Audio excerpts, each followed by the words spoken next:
সাহেল বসো।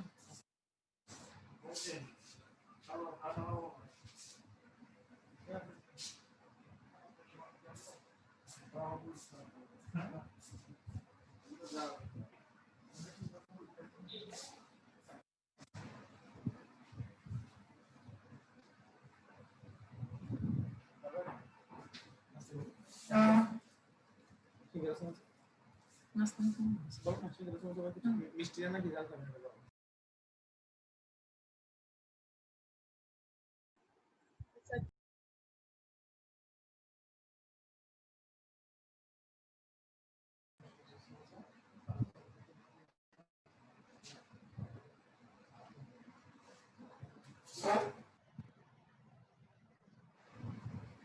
আচ্ছা শোনা যাচ্ছে আমাকে? আসসালামু আলাইকুম স্যার। জি স্যার। আসসালামু আলাইকুম স্যার। আসসালামু আলাইকুম স্যার। ওয়া আলাইকুম আসসালাম ওয়া রাহমাতুল্লাহ। ভালো আছো সবাই? আলহামদুলিল্লাহ স্যার। স্যার আপনি কেমন আছেন? আলহামদুলিল্লাহ। আচ্ছা তোমরা হচ্ছে 6 পেজ না? Yes sir. 6 পেজ। হ্যাঁ আমাকে একটু রেসপন্স করিও। মনিটরের মধ্যে কে বললো? স্যার বললো তো বেলাল। আমার নাম ইমরান, আর একজন হচ্ছে কি নাম? স্যার আফনান। ওই দুইজন নাম মনিটর। অনলাইনে ক্লাস তো তোমরা আমার চেয়ে এক্সপার্ট, যেহেতু অনেকদিন তোমরা একটু মাঝে মধ্যে রেসপন্স করলে ভালো, না হলে বারবার যখন জিজ্ঞেস করা হয় ক্লাসে হ্যাম্পার হয়। ঠিক আছে, আবার নেট উঠানো একটা ফ্যাক্টর, অনেক সময় দেখা যায় আমি বলেই যাচ্ছি নেট অফ হয়ে আছে। ঠিক আছে, পার্টিসিপেন্ট 30 পারবে না? আমাদের রেগুলার পার্টিসিপেন্ট কি আরেকটু বেশি হয় না 50 জনে? জি স্যার, হয় স্যার, 44 45 পর্যন্ত হয় স্যার। আমরা কি অপেক্ষা করব? না স্যার, এসে যাবে স্যার, আপনি শুরু করে দেন।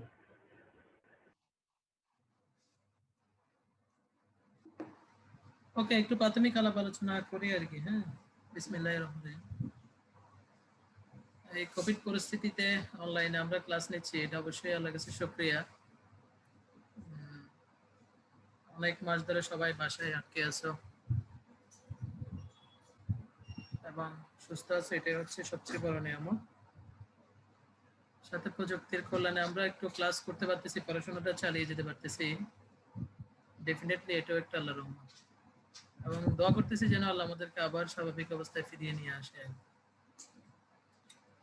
আশা করি সবাই ভালো আছো। আর অনলাইনের একটু আবার ব্যাড ইফেক্টও আছে। জুমের মধ্যে মোটামুটি অডিও এবং ভিডিও অফ করে ঘুম দিয়ে ক্লাস শেষে উঠা যায়। তারপরে হলো অনেকে দেখা যায় পার্সেন্টেজের সময় এসে উপস্থিত হয়, আবার অনেকে হচ্ছে খুব অ্যাটেন্টিভও থাকে। গুড। আমি যেটা বলবো সেটা হলো, আবার তোমরা প্রফেশনাল প্রপ দেয় নাই না স্যার? তোমাদের আবার ফার্স্ট প্রপ শেষ করো নাই, ওদিকে একটা হেডেক বা টেনশন রয়ে গেছে। আমার যেটা মানে অ্যাডভাইস থাকবে সেটা হচ্ছে সমান তালে এগিয়ে যাওয়াটাই হচ্ছে বেটার। ঠিক আছে, প্রফেশনাল পরীক্ষা কখন হবে সে টেনশন না করে ওটার পাশাপাশি ওটার ক্লাস ওই পড়াশোনার পাশাপাশি এখানকার রেগুলার পড়াশোনাটাও চালিয়ে যেতে হবে আর কি। হ্যাঁ, আমরা খুব বেশি প্রেশার দিব না। আপনার ঈদ অনুসারে অবশ্যই ক্লাস করে ফেলছে তোমরা। আমরা হচ্ছে এই আমি যেটা বলবো সেটা হচ্ছে, যেহেতু সময় আছে আমরা ডিটেলস পড়াবো, আস্তে আস্তে পড়াবো, ডিটেলস পড়াবো, প্র্যাকটিক্যাল কাজে লাগে এরকম জিনিসগুলো আর একটু বুঝে বুঝে পড়াবো। ঠিক আছে, হয়তো সরাসরি ক্লাস নিলে দেখা যাবে এটা আরো বেশি ইফেক্টিভ হয়, একদম হাতে কলমে দেখানো যায়, সেটা হয়তো এখানে একটু ডিফিকাল্ট হবে, কিন্তু তারপরেও যা হবে আমরা চেষ্টা করবো সর্বোচ্চটা দেওয়ার জন্য। হ্যাঁ, এর মধ্যে তোমরা যেটা বুঝবা না সেটা জিজ্ঞেস করবা, এবং না বোঝাটাই স্বাভাবিক, কারণ হচ্ছে তোমরা এখনো ফার্স্ট পাপ শেষ করলেও পরীক্ষাটা শেষ হয়নি, প্লাস এখনো তোমাদের মধ্যে বদ্ধমূল হয়নি আর কি, যে ফরেনসিক মেডিসিন কমিউনিটি মেডিসিন পড়তে হবে। তবে আমি যেটা বলবো সেটা হলো ক্লাসগুলো করে যেতে হবে, পড়াশোনাগুলোর মোটামুটি একটু প্রতিদিন একটু দেখে ফেলতে হবে, একদম প্রেশার নেওয়ার দরকার নেই, কিন্তু রেগুলারাইজেশনটা মেনটেন করতে হবে। এতে যেটা হবে তুমি মেন্টালি ফ্রেশ থাকবা। ঠিক আছে, হঠাৎ করে কলেজ খুলে ফেললে পরিস্থিতি ভালো হলে ইনশাল্লাহ তখন তুমি চাপ লাগবে না। ঠিক আছে, আমার কথাগুলো কি শোনা যাচ্ছে? জি স্যার, শোনা যাচ্ছে জি স্যার। স্যার। ঠিক আছে, 37 পার্টিসিপেন্ট আছে। আচ্ছা, এরপরে হচ্ছে রিদওয়ান স্যার অলরেডি দুটো ক্লাস নিয়ে ফেলছে তোমাদের, এবং ফার্স্ট টার্ম তো আমি শুনছি তোমাদের আগেই শেষ হয়ে গেছে, সেটা রেজাল্টও হয়ে গেছে। আমাদের সোহেল স্যার, ইউসুফ স্যার ওনারা থাকতে এগুলো সুন্দরভাবে শেষ করছেন। আমরা চেষ্টা করবো সেকেন্ড টার্ম তোমাদের রুটিন করে দেওয়া আছে ওইভাবে সিস্টেমে শেষ করার জন্য। একটু আস্তে ধীরে বুঝে শুনে আমরা পড়াবো, প্র্যাকটিক্যাল ওরিয়েন্টেড পড়াগুলো। আর মাঝে মাঝে আমি বিভিন্ন জনকে এখানে নাম দেখে দেখে, রোল নাম্বার দেখে দেখে আমি একটু জিজ্ঞেস করবো যে ও আছে কিনা। একটু একটা জিনিস পড়ানোর পরে আমি জিজ্ঞেস করবো এটা বুঝছে কিনা। তো এই জন্য আমার মনে হয় সবাই একটু অ্যালার্ট থাকা ভালো এবং ঠিক আছে। আবার আর একটা হচ্ছে পার্সেন্টেজ দেখা যাবে, আমি না বলেই এখান থেকে নিয়ে নিচ্ছি, ফলে কেউ যদি শেষের দিকে আসতে চাও সে মিস হয়ে যেতে পারে। আর 2 নাম্বার বিষয় প্রথমেই যেটা বলছি যে আমরা এটাকে এনজয় করব। হ্যাঁ, ক্লাসটাকে এনজয় করব কেন? কারণ হচ্ছে আমরা শিখবো, আমি প্রেশার দিব না, ঠিক আছে, কিন্তু শিখতে হবে। শিখলে যেটা হবে ফরেনসিক মেডিসিনের, যেমন আজকে আমরা পড়াবো বলছি প্রেগন্যান্সি, এগুলো একেবারে প্র্যাকটিক্যাল ওরিয়েন্টেড। এখন তোমরা জানো অনেক কিছু, যদিও গাইনিতে এগুলো অনেক ভালোভাবেই পড়বা প্র্যাকটিক্যাল ওরিয়েন্টেড, কিন্তু তোমার ফরেনসিক মেডিসিন থার্ড ইয়ার হওয়া, এটা অনেকগুলো জিনিস আমরা বলবো, দেখবে এগুলো খুব ফিফথ ইয়ারে গিয়ে মনে থাকবে। বহু ফিফথ ইয়ারে গিয়ে তোমাদের প্র্যাকটিক্যাল লাইফও এখন দেখবা ফিমেলদের ক্ষেত্রে অনেকগুলা জিনিস কাজে লাগবে। তারপর আত্মীয় স্বজন ফোন দিবে, প্রেগনেন্সির এলএমপি ডে, ইডিডি, তারপর হচ্ছে এলএমপি, এই জিনিসগুলো কিভাবে বের করে, প্রেগনেন্সিতে কি কি লক্ষণ থাকে, কি টেস্ট করতে হয়, ডেলিভারির আগে কি হয়, পরবর্তীতে কি হয়, এগুলো প্র্যাকটিক্যাল ওরিয়েন্টেড অনেকগুলো বিষয় আছে যেগুলো ফিফথ ইয়ার গিয়ে শোনার কথা, সেগুলো তোমরা এখান থেকে আস্তে আস্তে আমরা শিখাবো, আমরা তাড়াহুড়ো করবো না। ঠিক আছে, 2 ঘন্টা যেহেতু ক্লাস, আমরা মাঝখানে একটু ব্রেক দিব। আশা করি সবাই একটু অ্যাটেন্টিভ থাকবা। আমি বারবার যেটা বলতে চাচ্ছি, ক্লাসটাকে শিখার জন্য, শিখার নিয়তে থাকলে ভালো। খুব বেশি পড়াশোনা ধরে একেবারে তোমাদেরকে আতঙ্কগ্রস্ত করে ফেলবো এরকম যেন মাথায় না থাকে। হ্যাঁ, মাঝে মধ্যে হয়তো কাউকে জিজ্ঞেস করবো, সেটার জন্য আবার সে যেন মাইন্ডও না করে। আমরা অনেক ম্যাচিওর, আমাদের চেয়ে ইয়াং মানুষ। আমি আশা করবো তোমরা আরো বেশি রিল্যাক্স হবা এবং বাট অ্যাটেন্টিভ এবং স্মার্ট হবা। ঠিক আছে, যাই হোক, 41 জন আসছে, আমরা মনে হয় একটু আস্তে ধীরে আগাতে পারি। তোমাদের কোনো কথা থাকলে বলতে পারো শুরুতে। ঠিক আছে, আমার পরিচয়টা হচ্ছে, আমি ডাক্তার মোহাম্মদ বেলাল উদ্দিন, এখন গেস্ট লেকচারার তোমাদের এখানে। আগে রেগুলার লেকচার, এই আর কি। ফরেনসিক মেডিসিনে তোমাদের এখানে শুরুতে আমি লেকচারার ছিলাম, আমি আর ডক্টর ইজাজ ছিল। কমিউনিটি মেডিসিনে পারভেজ স্যারের নেতৃত্বে আমরা শুরু করছিলাম, পরে ইউসুফ স্যার আসছিল 3 মাস পর। সেই থেকে পথ চলা, এরপর মাঝখানে আমরা বিভিন্ন পরীক্ষা নিরীক্ষা অন্যান্য জায়গায় চলে গেছি। তো এখন এরপর মাঝখানে আর্মি মেডিকেলে ছিলাম, ফরেনসিক মেডিসিনে, বর্তমানে তোমাদের এখানে এবং আর অন্য জায়গায় আসি।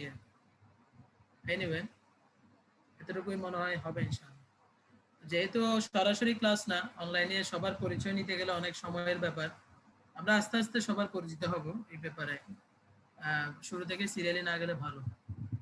ঠিক আছে, তো আমি একটু জিজ্ঞেস করবো, কি বেলাল না, বেলাল যে আছো, রিদওয়ান স্যার কি কি পড়াইছে একটু সিম্পলি একটু বলো। Sir Ridwan sir sir item 1 এ wound and wounded ক্লাসিফিকেশন পড়াইছে। আর স্যার আইটেম 2 এর মধ্যে স্যার অ্যাব্রেশন আর স্যার ব্রুইজ পর্যন্ত পড়াইছে। মানে অ্যাব্রেশন আর অ্যাব্রেশনের ক্লাসিফিকেশন পড়াইছে, আর স্যার ব্রুইজ শুরু করছিল এরকম। Okay, fine. আর সেকেন্ড ক্লাসে সেম? স্যার এটা আমি দুটোটা ক্লাস একসাথে বলছি স্যার। মানে ফার্স্ট ক্লাসে আইটেম 1 ছিল, আর সেকেন্ড ক্লাসে স্যার অ্যাব্রেশনের ক্লাসিফিকেশন আর স্যার ব্রুইজ ওকে, দুইটা পর্যন্ত। একসাথে বলে ফেলছে, ফাইন, ঠিক আছে। ওগুলা মোটামুটি সবাই ছিল তো না? জি স্যার, 40 প্লাস ছিল অন্তত। এই ক্লাসগুলো হচ্ছে ইম্পর্টেন্ট, কেন বলতেছি, ফরেনসিক মেডিসিনে আমাদের দুইটা বোর্ড থাকে। একটা হচ্ছে তোমার ওয়েপন বোর্ড, ওয়েপন বোর্ডে তোমার বিভিন্ন ইনস্ট্রুমেন্ট থাকে। এই ইনস্ট্রুমেন্টগুলোর সাথে কিন্তু এই ওন, অ্যাব্রেশন, ব্রুইশ, ল্যাসারেশন, এগুলা সব রিলেটেড কোয়েশ্চেন জিজ্ঞেস করা হবে। আর হচ্ছে আরেকটা বোর্ডে থাকবে পয়জন, সেটা আমরা পরে পড়াবো। আর এখন যে এইগুলার সাথে সাথে কিছু কার্ড থাকবে, এই কার্ডের মধ্যে লেখা থাকবে প্রেগন্যান্সি, ডেলিভারি, কার্ডের মধ্যে লেখা থাকবে মেটালিক পয়জন, কার্ডের মধ্যে লেখা থাকবে লেজিটিমেসি, কার্ডের মধ্যে লেখা থাকবে অন। এই জন্য কার্ড কোয়েশ্চেন গুলো যখন উঠবে সরাসরি ওইখানে সারা প্রশ্নে চলে যাবে। এক নাম্বার 2 হলো ফরেনসিক মেডিসিনে মনে করো প্রেগন্যান্সি ডেলিভারি, এগুলা খুব বেশি রস ছাড়া ধরবে না। তার মানে কি আমরা পড়বো না? ঝামেলা কোথায়? ঝামেলা হচ্ছে যদি কাট পড়ে যায় প্রেগন্যান্সি এন্ড ডেলিভারি, তাহলে কিন্তু ডিটেইলস জিজ্ঞেস করবে। বিশেষ করে আমাদের মুৎসুদ্দি স্যার আছে চিটাং মেডিকেল কলেজের হেড, আমরা একটু প্রপ ওরিয়েন্টেড এবং প্র্যাকটিক্যাল গুলো বলবো। তো সুমন মুৎসুদ্দি স্যার যেটা করে, উনি হচ্ছে যখন সংশ্লিষ্ট কাট পড়ে তখন আবার কঠিন কঠিন কিছু প্রশ্ন জিজ্ঞেস করে ফেলে। তো এই জন্য তুমি যদি বলো যে এটা তো একটু কম পড়তে বলছে স্যারে, এটা আমি একটু গ্রস শুধু ডেফিনিশন আর টাইপস করে চলে গেলাম বা সাইন সিম্পটম করে চলে গেলাম, তাহলে হবে না। কারণ তোমার যদি ওই কার্ড ওঠে তোমার জন্য এটা 100%। ঠিক আছে, এটা আমরা পড়ার সময় বলবো যে কোনটা একদম পড়তেই হবে আর কোনটা ঠিক আছে একটু স্কেপ করে যাওয়া যাবে। ওকে, আমরা একটু শুরু করি। ঠিক আছে,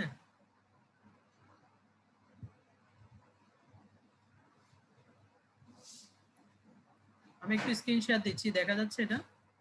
রেসপন্স করি। হ্যাঁ জি স্যার, দেখা যাচ্ছে। জি স্যার।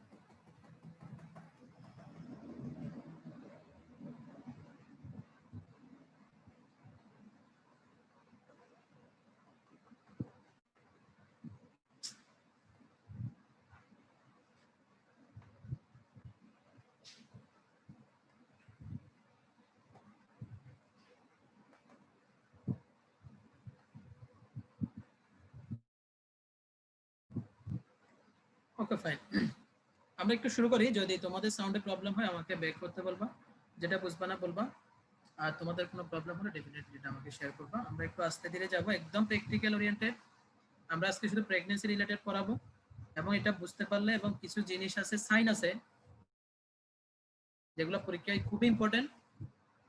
এগুলো মুৎসুদ্দি স্যারের সবচেয়ে প্রিয় কোয়েশ্চন, এবং যারা একটু মোস্ট সিনিয়র স্যার আছে লাইক হাসান জামান ভুইয়া, তারপর হচ্ছে তোমার মুহিবুল্লাহ স্যার, তারপর হচ্ছে আমাদের কাশেম স্যার, তারপর হচ্ছে ইউসুফ স্যার, ওনাদের জন্য একদম মানে এই টপিকসগুলো ওনারা একটু বেশি পছন্দ করে নেন। ঠিক আছে, এই জন্য এখানে প্রেগন্যান্সিতে বেশ কিছু সাইন পাবো আমরা, যেগুলো আমরা বলবো, এবং এগুলা একটু অনেক সময় মোবাইলে ক্লাস নিলে তোমরা স্ক্রিনশট তুলে নিতে পারো, আবার অনেক সময় হচ্ছে তোমরা একটু নোট ডাউন করে নিতে পারো।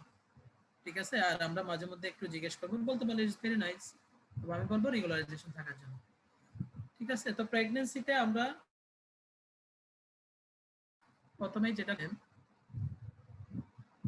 ডেফিনেশন অফ প্রেগন্যান্সি, এই ডেফিনেশনটা খুব ইম্পর্টেন্ট এবং এটা ছাড়া পাস হবে না। প্রথমেই বলা হচ্ছে এটা ডেফিনেশনে, it is the physiological condition, এই কথাটা বলতেই হবে। এজন্য আমি এখানে একটু বোল্ড করে দিছি, physiological condition of having a developing embryo fetus in the female when an ovum is fertilized by a spermatozoa। এটা আমরা খুব ভালো করেই জানি যে একটা ওভাম স্পার্মের দ্বারা ফার্টিলাইজ হলেই ঠিক আছে এরপরে তোমার প্রেগন্যান্সি ডেভেলপ করে। এই ক্ষেত্রে বলা হচ্ছে এটা হচ্ছে একটা নরমাল ফিজিওলজিক্যাল কন্ডিশন, এগুলো প্যাথোলজিক্যাল না, এটা ফিজিওলজিক্যাল কন্ডিশন। এই কথাটা যদি তুমি বলতে পারো তাহলে তুমি পাস। তুমি ফিজিওলজিক্যাল কন্ডিশন না বললে স্যাররা কিন্তু আর জিজ্ঞেস করবে, এবং এখানে কাশেম স্যার এটা আগাবেও না যে ফিজিওলজিক্যাল কন্ডিশন না বলা হচ্ছে, এবং এটা অনেক কঠিন অপরাধ যদি তুমি প্রেগন্যান্সিতে ফিজিওলজিক্যাল কন্ডিশন না বলো। ঠিক আছে, তো এই জিনিসটা আমার মনে হয় খুব বেশি বোঝানোর কিছু না। একটা ওভাম যখন একটা স্পার্ম দিয়ে ফার্টিলাইজেশন হবে, তখন সেটা যখন একটা এমব্রায়ো আস্তে আস্তে ফিটাসের দিকে যাবে, এই যে কন্ডিশন ফিজিওলজিক্যাল, এটার নাম হচ্ছে প্রেগন্যান্সি। এটা আমরা খুব বেশি ডেফিনেশন হিসেবে মুখস্থ করব। ফরেনসিক মেডিসিনে তুমি প্রায় সময় দেখবা হচ্ছে যখনই একটা টপিকস পড়বা এখানে এটা মেডিকো লিগ্যাল ইম্পর্টেন্স জিজ্ঞেস করবে, যখনই একটা কিছু পড়বা মেডিকো লিগ্যাল ইম্পর্টেন্স জিজ্ঞেস করবে। প্রেগন্যান্সিতে মেডিকো লিগ্যাল ইম্পর্টেন্সটা এত বেশি ইম্পর্টেন্ট না। ঠিক আছে, তারপরে আমরা একটু জানার জন্য বলতে পারি যে এখানে প্রেগন্যান্সি বিষয় আমাদের আসলো কেন। প্রেগন্যান্সি কোয়েশ্চেনগুলো হয় কি, মেডিকেলি বিভিন্ন আইন আদালতে কখন অ্যারাইজ করে। তো এই জিনিসটাই হচ্ছে এটার ইম্পর্টেন্স। না হলে এখানে কেন ফরেনসিক মেডিসিনে আসলো?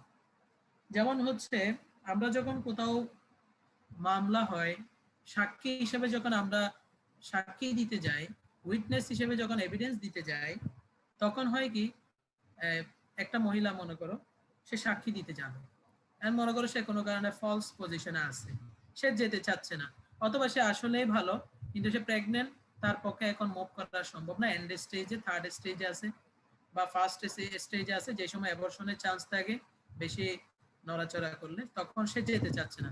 To avoid the attendance in court as a witness, তখন তুমি আপিল করতে পারো যে মহামান্য মানে আদালত, যে আমি প্রেগনেন্ট, এই কন্ডিশন আছে, আমার পক্ষে এখন সাক্ষী দেওয়া সম্ভব না। তাহলে প্রেগন্যান্সির বিষয়টা চলে আসে যে আমি যেতে পারতেছি না। ঠিক আছে। আবার আরেকটা খুব ইম্পর্টেন্ট, স্যাররা জিজ্ঞেস করে যে একটা প্রেগনেন্ট উইমেন, সে হয়তো আসামি, তাকে ডেথ সেন্টেন্স দেওয়া হলো, সে জেলের মধ্যে আছে, এখন সে ওই সময় প্রেগনেন্ট হয়ে গেল, তা এখন সে কি করবে? তাকে কি প্রেগন্যান্সি অবস্থায় তাকে মৃত্যুদণ্ড দিয়ে দিবে? এটা কিন্তু স্যারের প্রশ্ন। তুমি বলবা না স্যার, তো কি স্যার, ও আপিল করবে। সে আপিল করবে কি যে সে প্রেগনেন্ট, তাকে মৃত্যুদণ্ড থেকে বাদ দেওয়া হোক। ঠিক আছে। তো মৃত্যুদণ্ড থেকে বাদ দেওয়া হোক বললে কি দেওয়া যাবে? সেটার জন্য আদালত করবে কি, আদালত হচ্ছে একটা ইনভেস্টিগেশনের জন্য মেডিকেল টিম পাঠাবে। তারা যদি টেস্ট করে দেখে সে প্রেগনেন্ট, তাহলে তাকে ডেলিভারির পরে 6 মান্থ পর্যন্ত সময় দেওয়া হবে, তার মৃত্যুদণ্ডটা পোস্টপোন করে দেওয়া হবে। তুমি এটা বলবা। তাহলে এটা আমরা প্র্যাকটিক্যাল ওরিয়েন্টেড একটা জিনিস জানলাম। কোন আসামি যদি এই মহিলা প্রেগন্যান্সি হয়, সেক্ষেত্রে যদি তার মৃত্যুদণ্ড থাকে, মৃত্যুদণ্ড কার্যকরের টাইম চলে আসে, তাহলে সে আপিল করবে। আপিল করার পরে সেটা যদি প্রুফ হয় সে প্রেগন্যান্ট, তাহলে হচ্ছে ডেলিভারির পরে 6 মাস পরে গিয়ে তার মৃত্যুদণ্ড কার্যকর হবে। এটা স্যাররা জিজ্ঞেস করে, এটা আমরা বলবো। ঠিক আছে। তাহলে প্রেগন্যান্সিটা কিন্তু ইম্পর্টেন্ট। আরেকটা হচ্ছে তোমার অনেক সময় সম্পত্তি, সাকসেশন অফ টু প্রপার্টি, সম্পত্তি, হাজবেন্ড থেকে সম্পত্তি নেওয়ার জন্য প্রেগন্যান্সির বিষয়ে দাবি দেওয়া উচিত। ঠিক আছে। যেমন মনে করো বিয়ে হলো, ছেড়ে দিছে, এখন সে বলতেছে সে আমার ওয়াইফ না, অথবা ছেড়ে দিছে, ওয়াইফ ঠিক আছে, বলছে আমি তো ডিভোর্স দিয়ে দিছি, এখন তার বাচ্চা, মহিলা প্রেগনেন্ট, সে বলতেছে আমি তো প্রেগনেন্ট, এই বাচ্চা আপনার, এটা সম্পত্তি দিতে হবে। তখন কোর্টে যেতে হয়, কোর্টে গেলে তখন সেটা যদি প্রমাণ হয়, তখন ওর অবভিয়াসলি প্রপার্টির জন্য প্রেগনেন্ট কিনা সেটা প্রুভ করতে হয়, এবং এই জায়গায় প্রেগনেন্সিটা আসলে ইম্পর্টেন্ট। এরকম অনেকগুলা ইম্পর্টেন্স আছে যেগুলো আমাদের খুব বেশি দরকার হয় না। তারপর যেমন আরেকটা ইম্পর্টেন্ট দেখা যায়, আমরা খুব হারহামেশা আমাদের সমাজের মধ্যে দেখি, ব্ল্যাকমেইল করে। ঠিক আছে। একটা মহিলা আসলো, আসার পরে সে বলতেছে যে ও আমার হাজবেন্ড, আমি এখন প্রেগনেন্ট, হাজবেন্ড না, সে বলবে যে আমি প্রেগনেন্ট হয়ে গেছি, তোমার মানে একটা ছেলে বা যার এগেইনস্টে তোমার মামলা দায়ের করবে যে ওর ধারা আমি প্রেগনেন্ট, এখন তাকে আমার বিয়ে করতে হবে। এরকম আমরা অনেক জায়গায় দেখতেছি যে আমার অনশন করতেছে বিভিন্ন যে বাসার সামনে, যে গার্লফ্রেন্ড বয়ফ্রেন্ডের বাসায় এসে আমার অনশন কেন? সে হয় প্রেগনেন্ট হয়ে গেছে, না হয় কোনো ইললিগ্যাল কোনো অ্যাফেয়ার হয়েছে, বা সামহাউ তার এখন সোশ্যাল স্টিগমা ডেভেলপ করছে, সে এখন কারোর সামনে যেতে পারতেছে না, মুখ দেখাতে পারতেছে না, তার কোনো উপায় নেই, তাহলে সে আত্মহত্যা করবে। ঠিক আছে। এইরকম ব্ল্যাকমেইলিং করে অনেক সময় এসে বলে যে আমি ওর দ্বারা প্রেগনেন্ট, আমাকে এখন ম্যারেজ করতে হবে, টু কম্পেল দ্য ম্যারেজ। হ্যাঁ, এই বিষয়গুলো আসলে প্রেগন্যান্সিতে খুব বেশি ইম্পর্টেন্ট। যাই হোক, এই মোটামুটি কথার মধ্যে আমরা বুঝে পেলাম যে প্রেগন্যান্সিটা মেডিকেলি গেলে আসলে ইম্পর্টেন্ট আছে, যে এটা প্রুফ করা। কথা বুঝছো? এখন আসো যেটা পরীক্ষা আমাদের আসবেই এবং আমরা পরীক্ষার জন্য মুখস্থ করব, সেটা হচ্ছে diagnosis of pregnancy. The sign and symptoms কয় ধরনের? এটা আমাদের এমসিকিউর কোয়েশ্চেন। এখানে এখন কতগুলো সাইন সিমটম বলবো, এগুলো খুব ইম্পর্টেন্ট, এটা রিটেনে আসবেই এবং এমসিকিউতে আসবে। হ্যাঁ, 3 ধরনের আমরা সাইন পাওয়া যায়। একটা হলো প্রিজাম্পটিভ সাইন, একেবারে প্রাথমিক পর্যায়ে, আর একটা হচ্ছে প্রবাবল সাইন। প্রবাবল সাইনগুলো হচ্ছে সম্ভাব্য, হ্যাঁ, আর একটা হচ্ছে পজিটিভ সাইন, একেবারে কনফার্মেটরি সাইন। পরীক্ষায় প্রশ্ন আসে যে write the presumptive signs of pregnancy. Multiple choice question আসে, what are the presumptive signs of pregnancy. প্রশ্ন আসে what are the probable signs of pregnancy. প্রশ্ন আসে what are the confirmatory sign of pregnancy. যখন কনফার্মেটরি বলবে তখন কিন্তু 3টা না, খেয়াল করো একটু। কনফার্মেটরি যখন বলবে তখন হলো পজিটিভ সাইন। ওকে, শোনা যাচ্ছে বেলাল? জি স্যার, শোনা যাচ্ছে স্যার। তাহলে পজিটিভ সাইনটা হচ্ছে অবলিক কনফার্মেটরি সাইন, বাকিগুলো হলো প্রিজামটিভ। আমরা একটু ধারণা করতে পারি, প্রবাবল ইজ সম্ভাব্য। Positive sign that means it is confirmatory sign. হ্যাঁ, এগুলা স্পেসিফিক যার আন্ডারে যে কয়টা সাইন আছে এই কয়টাই তোমাকে বলতে হবে। যেমন আমরা শুরুতে চলে আসি প্রিজামটিভ সাইন। প্রিজামটিভ সাইনের মধ্যে প্রায় 9-10টা আছে। এই 9-10টা তোমাকে অবভিয়াসলি মুখস্থ করতে হবে। এখানে কেন স্যার, এটা এমসিকিউতে আসবে। তুমি প্রবাবল সাইন আর প্রিজামটিভ সাইন আলাদা না করলে এমসিকিউ পারবা না। ঠিক আছে? প্রথমে হচ্ছে অ্যামেনোরিয়া।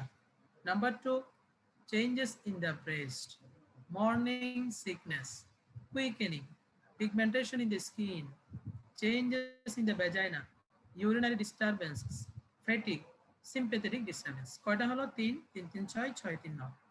এই 9টা হচ্ছে আমাদের প্রিজামটিভ সাইন। এই 9টাই তোমাকে মুখস্থ করতে হবে, কারণ হলো এগুলা এমসিকিউতে আসবে।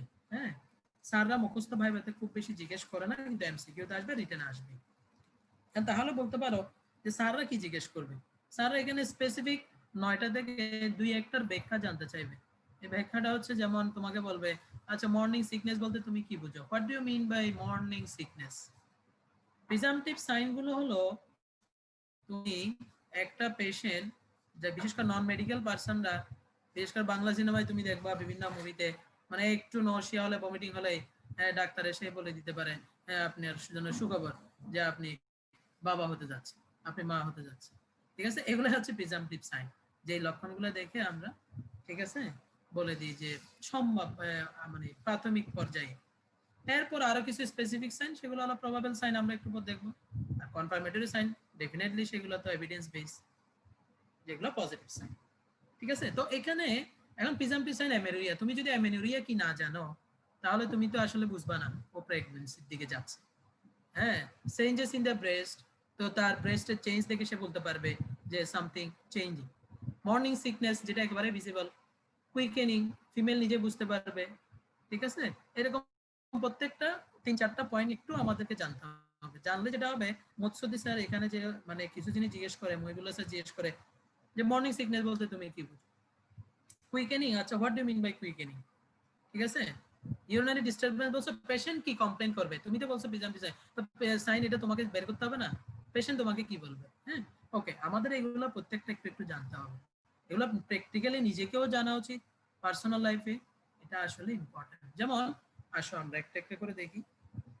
এমেনুরিয়া, তো এমেনুরিয়া মানে কি জানো কেউ, বলতে পারবা? Absence of menstruation. Absence of menstruation. ফিমেলদের ক্ষেত্রে মেনস্ট্রুয়েশন যেটা হয়, এই মেনস্ট্রুয়েশন ইউটেরাইন যে শেডিং হয় সাইক্লিক্যালি 21 দিন পর পর, এই মেনস্ট্রুয়েশনটা যখন অ্যাবসেন্স হয়ে যাবে, দিস কল অ্যামেনোরিয়া। এখন আমাকে বলতে পারো যে স্যার এই অ্যামেনোরিয়া তো কি কি, প্রাইমারি সেকেন্ডারি, এগুলো আমাদের জানা না, আমি এমনি বলার জন্য বলতেছি। প্রাইমারিতে কি রকম, যার কখনোই মেনস্ট্রুয়েশন হয় না, ঠিক আছে, হলো প্রাইমারি। সেটা কি রকম, সেটা হইতে পারে না কনজেনিটালি একদম কারো কখনো হয়নি, অথবা কোনো সমস্যা আছে। হ্যাঁ, আর একটা হচ্ছে সেকেন্ডারি। সেকেন্ডারি মানে হচ্ছে একটা ফিমেল ইয়াং এজের মেনস্ট্রুয়েশন হচ্ছে হচ্ছে হচ্ছে হচ্ছে হঠাৎ করে দেখা যাচ্ছে 17-18 বছর 20 বছর গিয়ে menstruation of, this call secondary amenorrhoea. তো স্যার এটা কেন হতে পারে, প্রাইমারি তো না হয় বুঝলাম হয়ই নাই কখন। তো সেকেন্ডারি ক্ষেত্রে বিষয়টা হলো একদম প্র্যাকটিক্যাল ওরিয়েন্টেড, ডিজিজের কারণে হতে পারে। ঠিক আছে, কি কি ডিজিজ হতে পারে, সেটা ইউটেরাইন ডিসফাংশন হতে পারে, সেটা এন্ডোমেট্রিওসিস হতে পারে, সেটা তোমার ফাইব্রয়েড হতে পারে। ঠিক আছে, এরকম অনেকগুলো বিষয় হতে পারে, অথবা সাইকোলজিক্যালি অ্যাংজাইটি ডিপ্রেশন থেকেও হতে পারে। আমরা একটু করে পড়বো এগুলো। এটা জানলে তোমার সুবিধা কি, সুবিধা হচ্ছে তোমরা প্র্যাকটিক্যাল লাইফেও নিজেদের আত্মীয় স্বজন যখন হঠাৎ করে বলবে আমার মেয়ের, বা বলবে দোস্ত আমার তো হঠাৎ করে মেনস্ট্রুয়েশন অফ হয়ে গেছে, বাট আই এম আনমেরিড, এবং তা তুমি জানো যে তার কোনো ইলিগাল অ্যাফেয়ার্সও হয়নি, তাহলে তোমাকে তাকে প্রথমে সাইকোলজিক্যালি সাপোর্ট দিতে হবে যে এটা অ্যাংজাইটি ডিপ্রেশন থেকে হয়, অনেক অ্যাংজাইটি পরীক্ষা চলতেছে তার সামনে, বা ফ্যামিলি টেনশন, হ্যাঁ, বা তার একটা ডিপ্রেশনে সে মানসিকভাবে চাপে আছে, তাহলে তুমি তাকে সাপোর্ট দিলা, এগুলো হিস্ট্রি নিলা। তাই তুমি থার্ড ইয়ার থেকে বুঝে ফেললা যে না আমার বান্ধবী বন্ধু ঠিক আছে সে পড়াশোনা করতেছে। তারপর হচ্ছে মনে করো তুমি তাকে একটু হিস্ট্রি নিলা যে দোস্ত পেশি তলপেটে ব্যথা করে কিনা, তলপেটের মধ্যে কিছু হেভি লাগে কিনা, হ্যাঁ, তারপর এরকম যখন তুমি হিস্ট্রি নিবা তখন বলবো যে হ্যাঁ আমার হেভিনেস লাগে, মনে হয় কিছু একটা দুলতেছে, জাতীয় ফাইব্রয়েড হচ্ছে কিনা, তুমি একটা আল্ট্রাসাউন্ড করতে দিলা, যে দোস্ত তুমি মনে হয় একটা আল্ট্রাসাউন্ড করো, তাহলে মনে হয় কিছু পাওয়া যাবে। ঠিক আছে, এই যে একটা সাজেশন দিলা, এতে তোমারও জিনিসটা জানা হলো, সেও তোমার উপর একটা মানে লায়াবিলিটি লয়াল হইলো, এগুলো ভালো।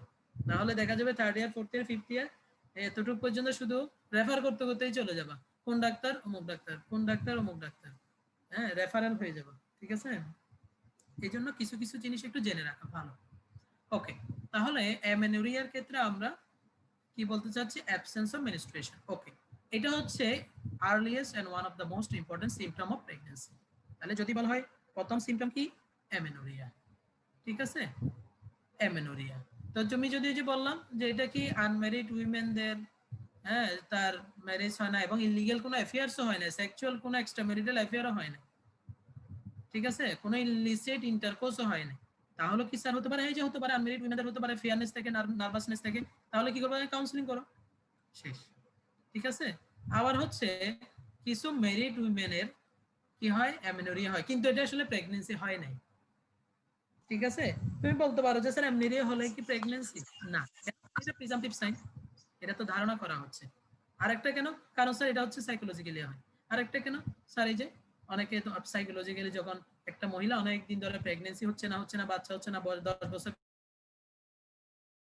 20 বছর হয়ে গেছে, বিয়ে হলো, দেখা যায় তার খুব আগ্রহ, সে ইন্টেন্স ডেজায়ার ফর প্রেগন্যান্সি, বাচ্চা নেওয়ার জন্য সে খুবই আগ্রহী, বিভিন্ন ডাক্তার দেখাচ্ছে, তাহলে সে খুব টেন্সড আছে না, তখন দেখা যাবে এই সাইকোলজিক্যালি সে মাঝে মাঝে মেনস্ট্রুয়েশন অফ হয়ে যায়, সে ভাববে যে ইনশাআল্লাহ এবার মনে হয় হবে, দেখা যায় না, আবার কিছুদিন পর গিয়ে মেনস্ট্রুয়েশন শুরু হচ্ছে। তাহলে মেরিড উইমেনদেরও অনেক সময় সাইকোলজিক্যালি তোমার অ্যামেনোরিয়া হতে পারে। তাহলে amenorrhoea is not a confirmatory sign, it is the presumptive and most earliest symptom of pregnancy. Okay, এটা জানলে আমাদের প্র্যাকটিক্যালি খুব ভালো, মানে কাজে লাগবে। ঠিক আছে, আরেকটা ব্যাপার আছে, কিছু কিছু দেখবা পেশেন্ট তোমাকে বলবে যে আমার তো অ্যামেনোরিয়া হচ্ছে 2 মাস হলো, 3 মাসের মাথায় এসে তো একটু ব্লিডিং হলো, যেটা হলো মেনস্ট্রুয়াল ব্লিডিংটা, যে এটা কি অ্যাবর্শন হয়ে গেল, অ্যাবর্শন হয়েছে কিনা সেটার জন্য তোমাকে একটা আলট্রাসোনোগ্রাফি করতে হবে, দেখলে যে না প্রোডাক্ট অফ কনসেপশন ঠিক আছে পেটের মধ্যে, হ্যাঁ, এবং ব্লিডিং একটু পর একদিন পর বন্ধ হয়ে গেছে, খুব বেশিও হয় না, তাহলে তুমি বলবা যে দোস্ত অথবা পেশেন্ট যে এটা ঠিক আছে, মাঝে মাঝে প্রেগন্যান্সিতে 2-3 মাস পরে একটু হালকা ব্লিডিং হতে পারে, যেটাকে বলা হয় হ্যাঁ ইমপ্লান্টেশন ব্লিডিং বা সামহাউ এরকম, যে একটু অ্যামেনোরিয়াটা অনেক সময় মাঝে মধ্যে মেনস্ট্রুয়েশন হতে পারে 2 থেকে, দেখে যে এখানে লেখা আছে দেখো menstruation May ochre for first 2 to 3 months, এটা তুমি জানলে হবে, এগুলো পরীক্ষা জিজ্ঞেস করবে না, এমনি তোমাদের জানার জন্য বলে দিলাম। যে অনেক সময় অনেক আত্মীয়স্বজন বলবে যে দোস্ত আমি 3 মাস পরে, বা পেশেন্ট বলবে যে অমুক আমি 3 মাস পরে হঠাৎ করে দেখতেছি আজকে একটু ব্লাড গেছে, আল্লাহ আমার কি অ্যাবর্শন হয়ে গেল, তুমি বলবা যে আপনি ওয়েট করে দেখেন যে ব্লিডিংটা মেসিভ হয় কিনা, বিভিন্ন ধরনের দলা দলা, হ্যাঁ খন্ড খন্ড ব্লাড আসতেছে কিনা, ক্লটেড ব্লাড আসতেছে কিনা, কালো কালো, তাহলে হচ্ছে এটা অ্যাবর্শন হয়ে গেছে। আর যদি বলে যে না একটুখানি হয়ে আর দেখা যাচ্ছে না, it's good to but it's normal, আপনি ওয়েট করেন, টেনশন ফ্রি থাকেন। ওকে, আচ্ছা, তাহলে এই হচ্ছে অ্যামেনোরিয়া সম্বন্ধে আমরা। চেঞ্জেস ইন দ্য ব্রেস্ট, এই একটা প্রশ্ন আমাদের স্যারা জিজ্ঞেস করে, এটা অ্যানাটমিতেও তোমাদের প্রফেশনাল পরীক্ষাগুলোতে জিজ্ঞেস করবে যে টিউবারকুলটা কি জিনিস, মনগোমারিস টিউবারকুলটা কি জিনিস, এটা কখন হয়, এটা প্রেগন্যান্সির সময় হয়। কি রকম হয়, এটা অ্যারাউন্ড দা নিপলে কি হয়, একটু ডার্ক হয়ে যায়, ঠিক আছে, ডার্ক কালার টিউবারকুল হয়ে যায়। কেন হয়, এখানে হচ্ছে ডিপোজিশন হয়, sebaceous gland become enlarge, secretion হয়ে কালেকশন হয়ে এটা একটু ডার্ক কালার হয়, স্যার এটাকে বলে মনগোমারিস টিউবারকুল। এটা আবার প্রেগন্যান্সি পরবর্তী আস্তে আস্তে এটা কমে যায়, ঠিক আছে, তারপরেও এটার একটু শেডিং থেকে যায়। তো এইটা জানতে হবে যে মনগোমারিস টিউবারকুল এটা নাম, যে ব্রেস্টে যে চেঞ্জ হয় এটা নাম, এবং এটার স্পেলিংটাও জানতে হবে, এবং সেটা প্রেগন্যান্সির সময় এটা জানলেই হবে, এখানে আর কিছু জানতে হবে না। ঠিক আছে, আর একটা বিষয় জিজ্ঞেস করে যে প্রেগন্যান্সি হলে ব্রেস্ট থেকে একটা সিক্রেশন হয়, সেটা নাম কি, সেটা তোমরা সবাই জানো, ক্লোস্ট্রাম। ক্লোস্ট্রামে কি থাকে, একটা ইমিউনোগ্লোবিউলিন থাকে, সেটা কি স্যার, এটার নাম আইজিএ, এটা যদি বলতে পারো ভেরি নাইস। তাহলে সিক্রেটরি ইমিউনোগ্লোবিউলিন যেটা ব্রেস্ট মিল্ক দিয়ে বাচ্চার শরীরে রোগ প্রতিরোধ ক্ষমতায় ডিফেন্স হিসেবে থাকে, সেটার নাম হচ্ছে আইজিএ।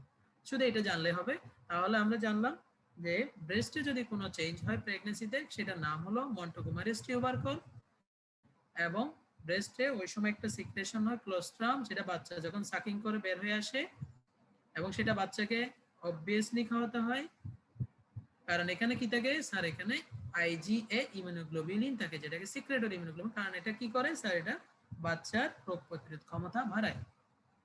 এই দুইটা কথা জানলে হবে, এখানে বাকি কথা জানতে হবে না। ওকে, এবার আসলে সবচেয়ে ইম্পর্টেন্ট মর্নিং সিকনেস, যেটা দেখে বাংলা সিনেমা আমরা হাত ধরে বলে দিই যে আপনি বাবা মা হতে যাচ্ছেন। হ্যাঁ, মর্নিং সিকনেস বলতে কি বোঝায়? Nausea and vomiting usually present in the morning and pass off in a few hours. কয়েক ঘন্টা মর্নিং সকালে উঠলেই নশিয়া হবে, ভমিটিং হবে, ঠিক আছে, এবং একটু পরে সেটা কমে যাবে। এটা হচ্ছে মর্নিং সিকনেস। তাহলে মর্নিং সিকনেস কি? Nausea and vomiting. ওকে, দেখো আবার গাড়িতে হচ্ছে যেটা হয়, এটার নাম হলো মর্নিং সিকনেস, এটা হলো মোশন সিকনেস। গাড়িতে বমি হয় অনেকের, ঠিক আছে, হঠাৎ করে একটু ঘুম কম হলে হয়, সকালে উঠছে দম করে ঘটনা ঘটে গেছে নাকি, নশিয়া ভমিটিং সমস্যা, এরকম চিন্তা করার দরকার নেই। তাহলে nausea vomiting this is morning sickness, সকালেই এটা দেখা যাবে। হ্যাঁ, তবে এখানে একটা বিষয় খেয়াল রাখতে হবে, তোমাকে একটা পেশেন্ট ফোন দিয়ে বললো বা এসে বললো যে ম্যাডাম বা স্যার নশিয়া, একটু একটু হালকা নশিয়া হচ্ছে, বমি বমি ভাব হচ্ছে, বমি হচ্ছে, গেলা, তুমি বলো প্রেগন্যান্সি।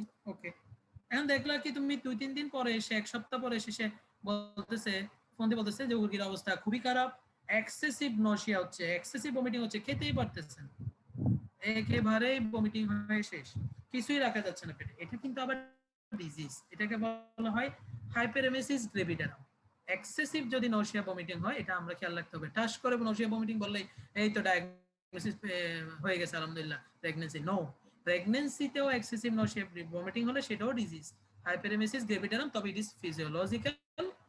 এটাতে আমরা জাস্ট একটু অ্যান্টি এমিটিক অর্থাৎ বমির ওষুধ দিয়ে দিলে পেশেন্টকে, হ্যাঁ, বা ইনজেকশন দিয়ে দিলে এটা ভালো হয়ে যায়, ঠিক আছে। এটা নিয়ে আমরা ওয়ারিড হব না। এরকম তোমাদের পার্সোনাল লাইফ, তোমাদের স্টুডেন্ট পেশেন্টদের, এগুলাতে তোমরা খেয়াল রাখবা।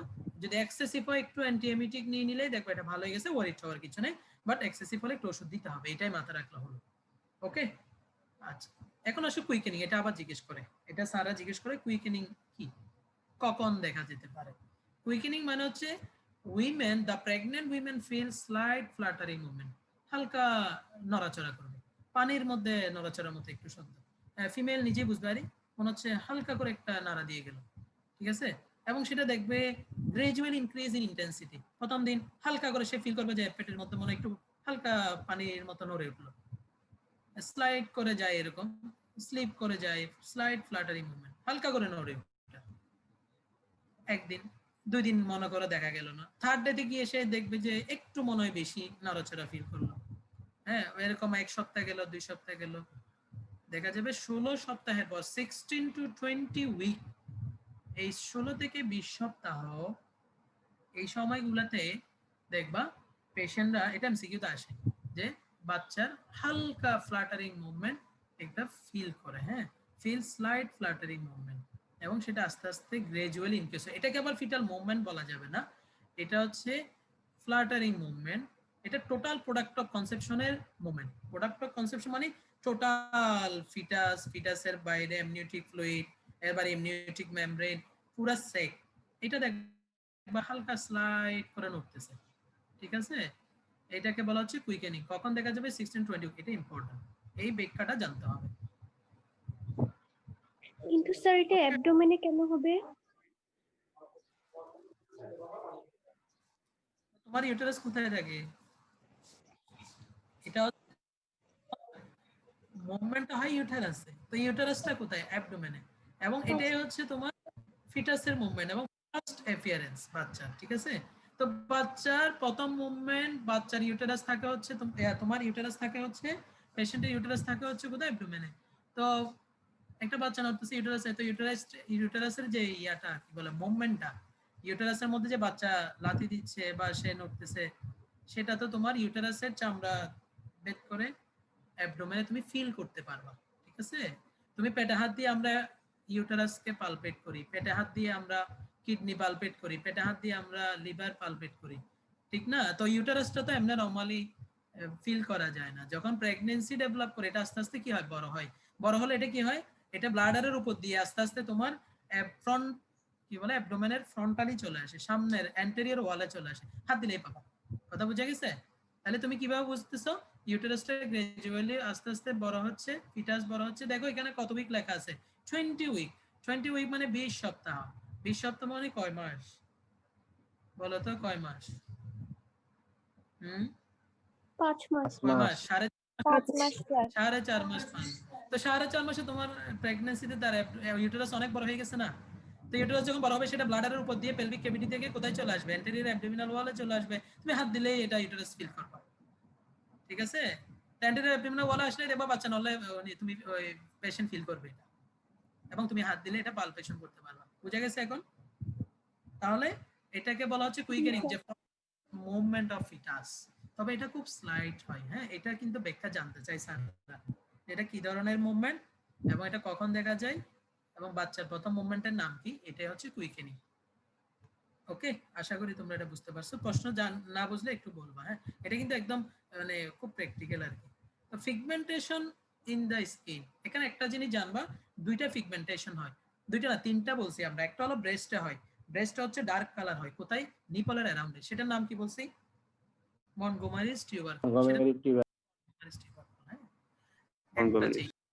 এটাও কিন্তু একটা স্কিনের চেঞ্জ, যদি এটা স্পেসিফিক ব্রেস্টে হচ্ছে, জন্য ব্রেস্ট চেঞ্জেস লিখছি আমরা। নাম্বার 2, এই যে একটা লাইন হয়, এটার নাম হলো স্ট্রায়া। এই স্ট্রায়াটার নাম হলো লিনিয়া নাইগ্রা। এটা কোথায় হয়? লিনিয়া নাইগ্রাটা হচ্ছে পিউবিস থেকে আম্বিলিকাস পর্যন্ত, এটার এক্সটেনশন। এটা একটা ডার্ক লাইন, পিউবিস থেকে আম্বিলিকাস। আশা করি তোমরা এগুলো জায়গা চিনতেছো। পিউবিস থেকে আম্বিলিকাসে লম্বালম্বি এই লাইনটার নাম হলো লিনিয়া নাইগ্রা, ঠিক আছে? আর একটা কি চেঞ্জ হবে একটু পর দেখাবো, স্ট্রায়া গ্রেভিডারাম। এটা হচ্ছে তোমার ইয়াতে ফ্ল্যাঙ্কে, সাইডে, অ্যাবডোমেনের সাইডে, আর নাভি থেকে আম্বিলিকাস থেকে পিউবিস পর্যন্ত, সেটার নাম লিনিয়া নাইগ্রা, যেটা মিড লাইনে থাকে। এগুলো অনেকটা সেম কালার, হ্যাঁ। তোমরা যদি কোনো গাইনিতে যাবা, যখন রুগী ডিল করবা, দেখবা ওদের পেটের মধ্যে যেমন, আবার যারা একটু ফেটি তারাও দেখবা তাদের থায়ে, এক্সিলাতে, লোয়ার অ্যাবডোমেনে, তারপর হচ্ছে থাইয়ের যে ফোল্ড, এগুলোতে দেখবা কি হয়, একটু ফেটে যায়, একটু চেঞ্জ আসে। এগুলো এক ধরনের স্ট্রায়া, ঠিক আছে? ওটা হচ্ছে কোলেস্টেরলের কারণে, এক্সেসিভ ফ্যাট ডিপোজিশনের কারণে, ঠিক আছে? তো ঠিক সেম এরকম কিছু স্ট্রায়া হবে কোথায়? প্রেগন্যান্সিতে। এগুলো হচ্ছে একটু ডার্ক কালার থাকে, হ্যাঁ। যেটা মিড লাইন বরাবর থাকবে পিউবিস থেকে আম্বিলিকাস, সেটাকে বলা হচ্ছে লিনিয়া নাইগ্রা। আর সাইডে যেগুলো থাকবে ফ্ল্যাঙ্কে, তোমরা তো ফ্ল্যাঙ্ক চিনতেছো অবশ্যই, সাইডে সেগুলো বলাই স্ট্রায়া গ্রেভিডারাম। তাহলে কয়টা চেঞ্জ পেলাম স্কিনে? তিনটা। মন্টগোমারিস টিউবারকুল, কিন্তু একদম প্র্যাকটিক্যাল কথা। একটা হচ্ছে লিনিয়া নাইগ্রা, এটা হচ্ছে মিড লাইনে আম্বিলিকাস পিউবিস, আর একটা হচ্ছে স্ট্রায়া গ্রেভিডারাম। ওকে, আচ্ছা। ভেজাইনাতে একটা চেঞ্জ হয় এবং এখানে একটা সাইন আছে, এই সাইনটা অবভিয়াসলি তুমি মনে রাখবা, নামটা মনে রাখবা। এটা আমাদের মৎস্যদি স্যার জিজ্ঞেস করে, এখানে বারবার বলছি 5-6টা সাইন আছে, মাথায় রাখো যে সাইনগুলো মনে রাখতে হবে। তো জ্যাকোমিয়ার সাইন আর স্যাডউইক সাইন, সেটা কি? সেটা হচ্ছে স্যার, ভেজাইনাটা পিঙ্ক থেকে ভায়োলেট কালার হবে, পরবর্তীতে এটা ব্লু হয়ে যাবে, এই। তাহলে কি রকম change? Pink to violet, violet থেকে স্যার দিন দিন যখন আরো প্রেগন্যান্সির দিকে আগাবে, একটু ডিপ হয়ে ব্লু কালার হয়ে যাবে। কেন? ভেনাস অবস্ট্রাকশনের কারণে, হ্যাঁ। সেটাকে বলা হচ্ছে স্যার জ্যাকোমিয়ার সাইন বা স্যাডউইক সাইন। হঠাৎ করে মৎস্যজীবী জিজ্ঞেস করবে, আচ্ছা প্রিজাম্পটিভ সাইন কি কি? প্রিজাম্পটিভ সাইন তুমি বলা amenorrhoea, changes in the breast, changes in the vagina, ঠাস করে বলবে। বাট হোয়াট আর ভেজাইনাতে একটা সাইন আছে, এটার নাম কি বলতো sir? Chadwick sign, Jacquemier sign. খুব খুশি হয়ে যাবে, কারণ এগুলো অনেক ভালো কোয়েশ্চেন, ঠিক আছে? এখানে কি রকম হবে স্যার? এটা হলো ভেজাইনার যে নরমাল পিঙ্ক কালার, সেটা থেকে সে ভায়োলেট হবে, ভায়োলেট পরে ডে বাই ডে আরো ডিপ হয়ে এটা ব্লু কালার হয়ে যাবে, শেষ। জাস্ট সাইনটা মনে রাখলেই তুমি পাস, ঠিক আছে? আর কিছু জানতে হবে না। ইউরিনারি ডিস্টারবেন্স, এটা হচ্ছে তোমার প্র্যাকটিক্যাল ওরিয়েন্টেড কথা। পেশেন্ট তোমাকে বলবে, দোস্ত আমার প্রেগন্যান্সি হচ্ছে মাত্র 1 মাস 1.5 মাস 2 মাস হলো, আমার তো ঘন ঘন প্রস্রাব হচ্ছে, কি করবো? ওষুধ দে। বা রোগী এসে বলতেছে, ম্যাডাম আমার ঘন ঘন প্রস্রাব হচ্ছে, আমার তো প্রেগন্যান্সি টেস্ট পজিটিভ, কয়দিন হয়েছে? ম্যাডাম আজকে 1.5-2 মাস চলতেছে। তুমি তো পড়ে গেলা বিপদে, ম্যাডামকে দেখান, অমুক কাহিনী ম্যাডামের কাছে চলে যান, এই যে রেফারেল হয়ে গেল। রেফারেল হওয়া যাবে না। তুমি বলবা যে আর্লি প্রেগন্যান্সিতে শুরুর দিকে কি হয়, এরকম ফ্রিকোয়েন্ট মিকচুরেশন হয়। কেন? ওই যে ইউটেরাস তো ইউরানি ব্লাডারের পিছনে থাকে, তো ইউটেরাস যখন বড় হয়, ঠিক আছে, তখন কি হয় তোমার, ইউটেরাস কি করে আস্তে আস্তে যখন বড় হয়, ফিটাস যখন ডেভেলপ করে, ইউটেরাস কি হবে, তার পিছনে যে ব্লাডার আছে সামনে যে তার পাশে যে ব্লাডার আছে ব্লাডারকে কি করবে, চাপ দিবে। তো ব্লাডারকে যখন চাপ দিবে তখন ব্লাডার কি হবে, ব্লাডারের মধ্যে ইউরিন যেগুলো জমা হবে সেগুলো তো চাপ খেয়ে তাড়াতাড়ি বেরিয়ে যাবে, ঠিক আছে, কম্প্রেশন হয়ে দ্রুত সুইফট বা ফ্রিকোয়েন্টলি ইভ্যাকুয়েশন হয়ে যাবে। এমনি নরমালের ইউরিনারি যে তোমার রিজার্ভেশনের যে ক্যাপাসিটি, সেখানে তো ইউটেরাস নরমাল থাকলে কোনো প্রেসার পড়তেছে, ঠিক আছে। তো দেখা গেছে তুমি আগে যতটুকু প্রস্রাব ধরে রাখতে পারতো সে এখন পারতেছে না, সে দেখা গেছে যে তোমার আমাকে কি শোনা যাচ্ছে? জি স্যার, শোনা যাচ্ছে। জি স্যার। ওকে ফাইন, ফ্যান চলে গেছে তো ওয়াইফাই চলে গেছে কিনা এই জন্য। Okay fine. তো এখানে এটা পেশেন্ট আমরা অনেক পাই, আমি পার্সোনাল লাইফে আমরা অনেক আত্মীয় স্বজন রোগী পাইছি যে আউটডোরে বসলে তুমি পাবা, বলবে যে ম্যাডাম আমার প্রচুর প্রস্রাব হচ্ছে, আমি প্রস্রাব ধরে রাখতে পারি না, কাপড় চোপড় হয়ে যায়, গোসল করতে হয়, নামাজ পড়তে পারতেছি না। তখন তুমি বলবে যে এটা কিছুদিন পরেই ভালো হয়ে যাবে, আপনি টেনশন নিয়েন না, আপনি প্রস্রাব ধরলেই করে ফেলবেন, প্রস্রাব ধরে রাখবেন না। আপনি কোনো জায়গায় যদি বাস জার্নি করেন, বাস ওঠার আগে প্রস্রাব করে ফেলবেন। আপনি যদি কোথাও একটু 1 ঘন্টা রাস্তা যান, আগে প্রস্রাব করে ফেলবেন, নেমে প্রস্রাব করে ফেলবেন, ঠিক আছে। এটাকে কেন, কারণ হচ্ছে সে প্রস্রাবের বা ইউরিনারি ব্লাডারের যে রিজার্ভেশন ক্যাপাসিটি, সেটা এখন ইউটেরাস আস্তে আস্তে বড় হয়ে প্রেসার দিয়ে এটাকে দ্রুত কি মানে বের করে দিচ্ছে। হ্যাঁ, এই জন্য সে আগের মতো মানে একদম ফুল ব্লাডার পর্যন্ত ওয়েট করতে পারতেছে না। এটা নরমাল ফিজিওলজি, এটা কোনো ট্রিটমেন্ট দিতে হয় না, এটা জানলেই হবে। এন্ড তুমি বলতে পারো স্যার এটা কি আস্তে আস্তে কমে যায়? হ্যাঁ কমে যায়, কারণ হচ্ছে ইউটেরাস আস্তে আস্তে বড় হয়, কি যখন আরো বড় হয় সেই ইউটেরাস ব্লাডারের উপরে চলে আসে, এরপরও অ্যাবডোমেনে চলে আসে। অ্যাবডোমেনে যখন চলে আসে তুমি এই যে পালপেশন করতে পারো, কুইকেনিং বুঝতে পারো, বাচ্চা লাথি দিলে বুঝতে পারো, ফিটাল মুভমেন্ট বুঝতে পারো, হাত দিলে পালপেশন করতে পারো, তখন তো ব্লাডার ফ্রি হয়ে যায়, তখন তোমার ইউটেরাস চলে আসে অ্যাবডোমেনে।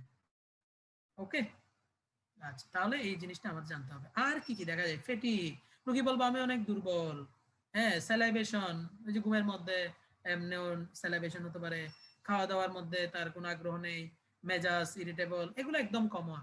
তাহলে এই যে আমরা 9টা সিমটম পাইলাম বা সাইন পাইলাম, এগুলোকে বলা হচ্ছে প্রিজাম্পটিভ সাইন। এই 9টা প্রিজাম্পটিভ সাইন এমসিকিউ তে জিজ্ঞেস করবে, প্রত্যেকটা আমাদের প্র্যাকটিক্যাল লাইফেও জানলাম, তবে একটা মাত্র সাইন সম্বন্ধে জিজ্ঞেস করবে, স্যাডউইকস বা জ্যাকোমিয়ার সাইন।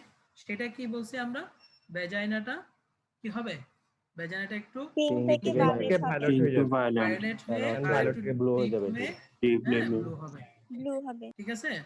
হ্যাঁ, এটাকে বলা হচ্ছে স্যাডউইকস সাইন অথবা জ্যাকোমিয়ার সাইন। এরপর আমরা বলছি স্কিনে 3টা চেঞ্জ হয়। স্কিনে 3টা চেঞ্জ আমাদের কি করতে হবে, অবভিয়াসলি জানতে হবে। স্কিনে কি কি হয় বলো? হাইপার পিগমেন্টেশন হয়। Montgomery's tubercle. ভেরি নাইস, 3টা হয়, 3টা হয়। একটা হচ্ছে স্যার মন্টোগোমারিস টিউবারকল। মন্টোগোমারিস টিউবারকলটা কোথায় হয়? Breasted মধ্যে। ব্রেস্টের নিপেলে। in the nipple, breast around the nipple, ঠিক আছে। সেবাসিয়াস কিছু সিক্রেশন জমে এটা। Okay fine. আরেকটা চেঞ্জ করতে হয় sir linear linear Niagara, Niagara. Linear nigra. এটা হচ্ছে অ্যাবডোমেনে পিউবিস থেকে আম্বিলিকাস ভাবে মিড লাইনে। ওকে, তাহলে সাইডে যেগুলো হয় স্ট্রায়া গ্রেভিডারাম। ভেরি নাইস, আমরা জেনে পেলাম একদম প্র্যাকটিক্যাল লক্ষণ, তুমি রোগী দেখলে বুঝবা ইজ প্রেগন্যান্সি। Okay fine. কি হতে পারে আমরা বলছি যে আর হচ্ছে তার ফ্রিকোয়েন্সি, ওখানে দেখো আছে। ঘন ঘন প্রস্রাব হবে, হ্যাঁ, ঘন ঘন প্রস্রাব হবে, frequency of micturition. Okay fine. Frequency of মিকচুরেশনে কেন হচ্ছে সেটা আমরা জেনে ফেললাম, যে ইউটেরাস আস্তে আস্তে বড় হচ্ছে, ব্লাডারকে প্রেসার দিচ্ছে, ব্লাডার প্রস্রাব ধরে রাখতে পারতেছে না, যেটা পরবর্তীতে কমে যাবে। ওকে, এটা তো আমরা রোগী কাউন্সিলিং করে দিব। এরপর আমরা হচ্ছে কুইকেনিং, ঠিক না? কুইকেনিংটাও খুব ইম্পর্টেন্ট। আমরা কুইকেনিংটা কখন বুঝবো? 16 to 20 উইকে গিয়ে। সেটা হচ্ছে ফার্স্ট ফিটাল মুভমেন্ট, প্রথম বাচ্চার নড়াচড়া, স্লাইড ফ্লাটারিং মুভমেন্ট। ওকে, এটা আমরা জানলাম। এরপরে আমরা বলছি কি অ্যামেনুরিয়া, এটা হচ্ছে একদম আর্লিয়েস্ট সিমটম, তবে সেটা আনমেরিড উইমেনদেরও হতে পারে, নন প্রেগন্যান্সিডও হতে পারে। কিভাবে হতে পারে? ওই যে বললাম, ইন্টেন্স ডিজায়ার ফর প্রেগন্যান্সি, তারপর হচ্ছে সাইকোলজিক্যালি নার্ভাসনেস, ফিয়ার, এগুলা থেকে। হ্যাঁ, এই জিনিসগুলা আমরা মোটামুটি জানলাম প্রিজাম্পটিভ সাইন থেকে। ওকে, কারো কোনো সমস্যা আছে এখানে প্রিজাম্পটিভ সাইনে? No sir. No, sir. কেউ শুনছো নাকি সবাই? Yes, sir. জি স্যার। 36 শারমিন আক্তার কে না 36 এটা হচ্ছে কি ইমতিয়াজুল না? Yes, sir. তুমি শুনতে পাচ্ছ নাকি? Ji, sir. বাতাস। আচ্ছা 35 আইমন কে আইমান না আইমন শুনতে পাচ্ছ? জি স্যার শুনতেছি। হ্যাঁ শুনছো না, গুড। এরপরে আমাদের এখানে আর কি আছে, শাহরিয়ার আহমেদ না ইসলাম, এটা 44 আসো তুমি শাহরিয়ার, জি স্যার, কি আসসালামু ভুলে আলাইকুম। গেছো? আসসালাম, শুনতে পাচ্ছ না? জি স্যার। এতক্ষণ ছিলা? জি স্যার, ছিলাম। এক কোট- হ্যাঁ? আচ্ছা, এরপর হচ্ছে ইসমাম আমির, শুনতে পাচ্ছ তুমি? জি স্যার, আসসালামু Smart আলাইকুম। যুবক, খুব সুন্দর একটা ছবি দিছো তুমি, হ্যাঁ? Good. এরপরে হচ্ছে তাসলিমা, শুনতে পাচ্ছ? 20। Yes, sir. মাশাআল্লাহ, মোটামুটি সবাই আছো না? কিছুক্ষণ পরে খুঁজে পাওয়া যাবে না, এরকম নাকি বিষয়টা? No, sir. কারো বুঝতে অসুবিধা হচ্ছে, বোর্ড লাগতেছে? বোর্ড লাগলে আমরা আর একটু স্লো যেতে পারি, কোনো সমস্যা নাই, যেহেতু প্র্যাকটিক্যাল ওরিয়েন্টেড বিষয় একটু জানা ভালো আর কি। স্যার এর বলো। স্যার কেউ মানে কোনো পেশেন্ট যদি প্রিজার্ভেটিভ সাইন সিম্পটম নিয়ে আসে, তখন আমি কি কি দেখে তারপর পরের স্টেপে তাকে আমি কি বলবো, মানে কোনো টেস্ট করতে বলবো নাকি কি করতে বলবো? হ্যাঁ, পরের স্টেপে কি করবে এটা আমরা একটু পরে আসি, হ্যাঁ আসতেছি। ওকে, ভেরি নাইস, ও খুব ভালো কোয়েশ্চেন করছে যে প্রিজাম্পটিভ সাইন তো স্যার বুঝে ফেলছে, এখন তো আমাকে রোগ মানে একে কনফার্ম বলে দিতে হবে যে এটা কি প্রেগন্যান্সি, মহাকুশির বিষয়। বাংলাদেশের মতো কালে হাত ধরে তো বলে দেওয়া যাবে না, এটা তো মাইদের খাওয়ার সম্ভাবনা আছে পরবর্তীতে প্রেগন্যান্সি না হলে। আচ্ছা, ওকে ফাইন, নেক্সট আসি। This are the probable sign. এই প্রবাবল সাইনগুলোতেই আমরা যাব, যখন প্রিজাম্পটিভ সাইনগুলো আছে তখন আমরা প্রবাবল সাইনগুলো খুঁজবো, যে তুমি বুঝে পারছো ইয়েস পাইছি এটারে, এটা তো প্রেগন্যান্সির দিকেই যাচ্ছে। এখন আসো প্রবাবল সাইনগুলো খুঁজবা। যে প্রশ্ন করছো কে? Sir roll 15। ওকে ফাইন, তাহলে তুমি দেখো, আমরা প্রিজাম্পটিভ সাইন দেখে ফেললা, তুমি পজিটিভ, তুমি মোটামুটি মানে ধারণা করতেছো এটা প্রেগন্যান্সি হবে, তাহলে স্যার আমি কি করব? হ্যাঁ, সেটা হলো হয় প্রবাবল সাইনগুলো খুঁজবো, ঠিক আছে? তো প্রবাবল সাইনের মধ্যে আমরা কি খুঁজবো? এনলার্জমেন্ট অফ দ্য অ্যাবডোমেন, সেটা আসলে তুমি দেখলেই প্রথমে বুঝে ফেলবা, ঠিক আছে? মোটামুটি প্রেগন্যান্ট উইমেনদের যখন তার অ্যাবডোমেনটা ডিসটেনশন হয়, ঠিক আছে, এনলার্জ ইউটেরাসে, সেটাকে আমরা বুঝে ফেলবো এনলার্জ অ্যাবডোমেন দিয়ে।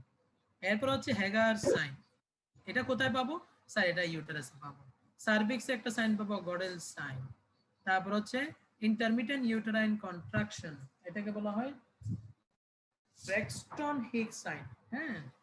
এরপর হচ্ছে বেলটম্যান টেস্ট, এরপর হচ্ছে uterine souffle, and last one biological test and immunological test. এই যে তুমি 15 যে প্রশ্ন করছো, তাহলে প্রিজাম্পটিভ সাইনের পরে হচ্ছে তুমি প্রবাবল সাইনগুলো খুঁজবা, অ্যাবডোমেন এনলার্জ কিনা, দেখলা যে হ্যাঁ এনলার্জ, এটা আসলে হবে।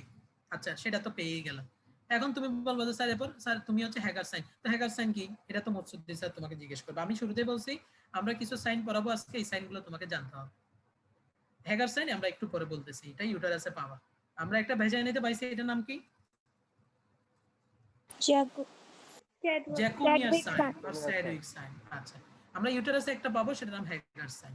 সার্ভিক্সে পাবো গডেল সাইন, এগুলো কিন্তু এমসিকিউতে আসে। তারপর হচ্ছে আমরা ব্র্যাক্সটন হিগস বা ইউটেরাইন কন্ট্রাকশন, যেগুলো ইন্টারমিটেন্ট, এটা আমরা জানবো। বেলটমেন্ট, বেলটমেন্ট মানে হচ্ছে অ্যাবডোমেনে হাত দিয়ে ফিল করা, এটা আমরা বলবো। ইউটেরাইন শাফল, সেটাও আমরা বলবো। এবং লাস্ট ওয়ান বায়োলজিক্যাল টেস্ট, যেটা তুমি বলছো একটু আগে যে স্যার আমরা কোনো টেস্ট দিব কিনা। আসলে হয় কি, আমরা প্রেগন্যান্সির প্রিজাম্পটিভ বা প্রবাবল সাইনগুলো যখন বুঝে ফেলি, আমরা সাথে সাথে ওই বায়োলজিক্যাল ইমিউনোলজিক্যাল টেস্টগুলো দিয়ে দিই প্র্যাকটিক্যালি। কিন্তু আমাদের পরীক্ষা পাশের জন্য এই সবগুলো পয়েন্ট মুখস্থ রাখতে হবে।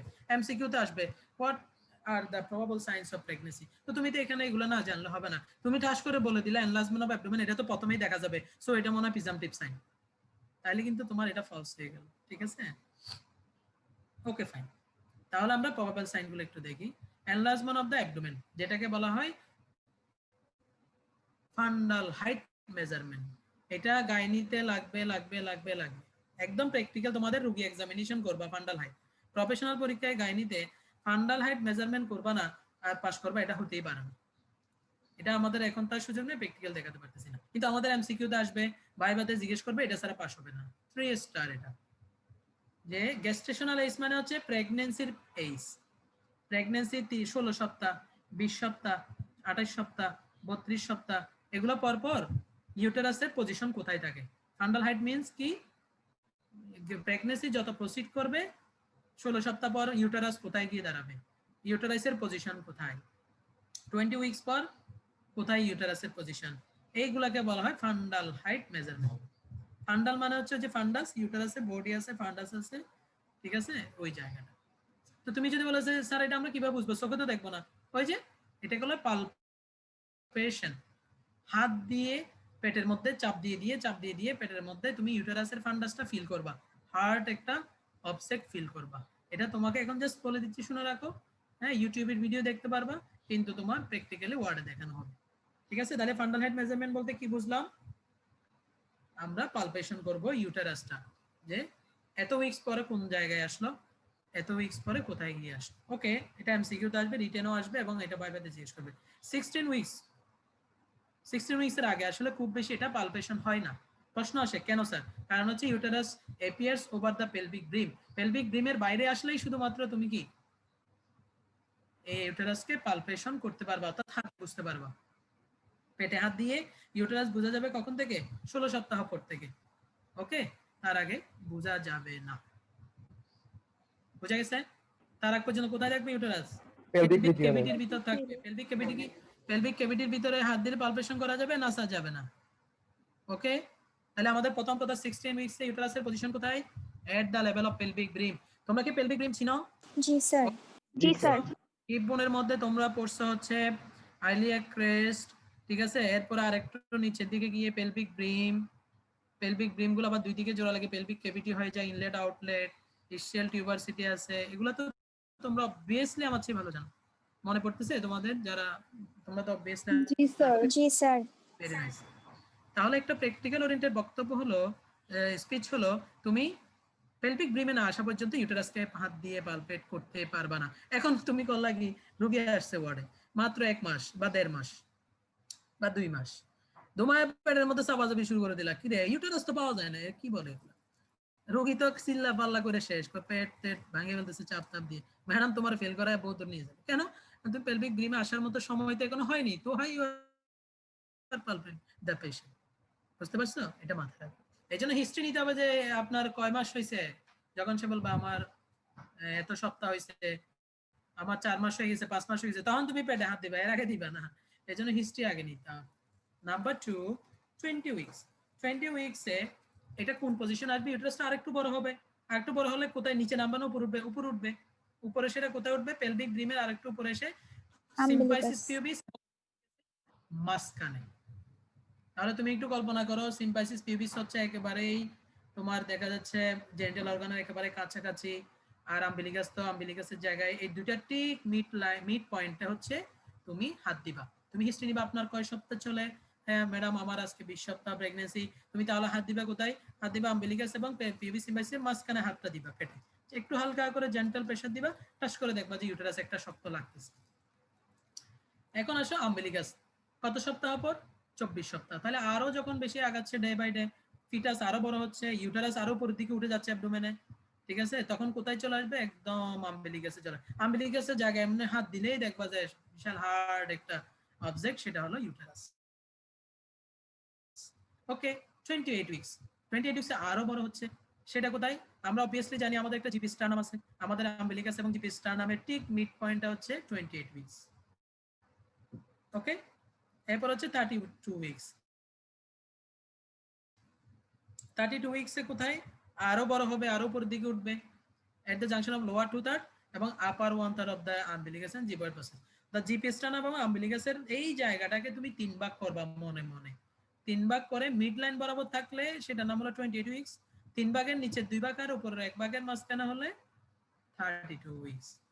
36 উইকে আরো বড় হবে, এটা একদম এই যে কোস্টাল আর্চ মানে তোমার রিবসের এখানে চলে আসবে। 40 উইকসে কিন্তু ঠাস করে ইউটেরাস কিন্তু নিচে নেমে যাবে। 40 উইকসে তোমার বক্তব্য স্যার 40 উইকসে এখন যাবে কই? 36 পর্যন্ত তো রিবসে চলে গেছে, 40 উইকসে হলো তো এখন স্যার চেস্টে চলে গিয়ে তো ডায়াফ্রাম কি ছিঁড়ে ফেলবে নাকি? হার্ট লাংস কি বের হয়ে যাবে নাকি? আল্লাহর কি অপূর্ব সৃষ্টি দেখো, আল্লাহর সৌন্দর্যটাই এখানে, আল্লাহর সৃষ্টির সৌন্দর্যটাই এখানে যে 36 উইকসে এসে রিবসকে ধরে ফেলছে। এখন তো ডায়াফ্রামের কারণে ওর উপর উঠতে পারবে না। ডায়াফ্রাম দিয়ে তোমার চেস্ট এবং অ্যাবডোমিনাল ক্যাভিটি আলাদা, ঠিক না? এখন তো আরেকটু উপর উঠে গেলে তো তোমার শ্বাসকষ্ট হবে, হার্টের মধ্যে পালপিটেশন বেড়ে যাবে, ঠিক না? ভমিটিং হতে থাকবে, রেসপিরেটরি ডিস্ট্রেস হবে। আল্লাহর কি সৌন্দর্য! আল্লাহ তখন করছে কি, এরপরে আরো যত উইক যাবে আল্লাহ করে এটাকে 40 উইকসের সময় নিচে নামাই দিছে। কিভাবে? 36 উইকের কাছাকাছি চলে আসবে। 36 উইকে কোথায় থাকে? রিপসে থাকে। ঠিক আছে, 40 উইকসে 36 এর মতোই রিপসের উপরে যায় না। তুমি বলতে পারো তাহলে কি স্যার ইউটেরাস কি স্ট্যাটিক কন্ডিশনে থাকে, মানে এটা কি বড় হয় না 40 উইকসে? প্রশ্ন জাগে কিনা? বেলাল শুনতে পাচ্ছ? জি স্যার, শুনতেছি স্যার। 36 উইকে তুমি দেখতেছো রিপস পর্যন্ত চলে আসছে, এন্ড 40 উইকসেও কেন 36 উইকের পজিশনে থাকবে? প্রশ্ন আসে না যে স্যার এটা কি আর বড় হয় না? এটা কি ইউটেরাসের সাইজ ঠিক থাকে? ফিটাস কি একদম তার মানে তার হাইট বাড়াবে না? ফিটাস এরকম শক্ত হয়ে বসে থাকবে যে বড় হবে না, বের হওয়ার পর তারপর দেখা যাবে? বিষয়টা কি এরকম নাকি? না স্যার। না স্যার। তো প্রশ্ন জাগে কিনা?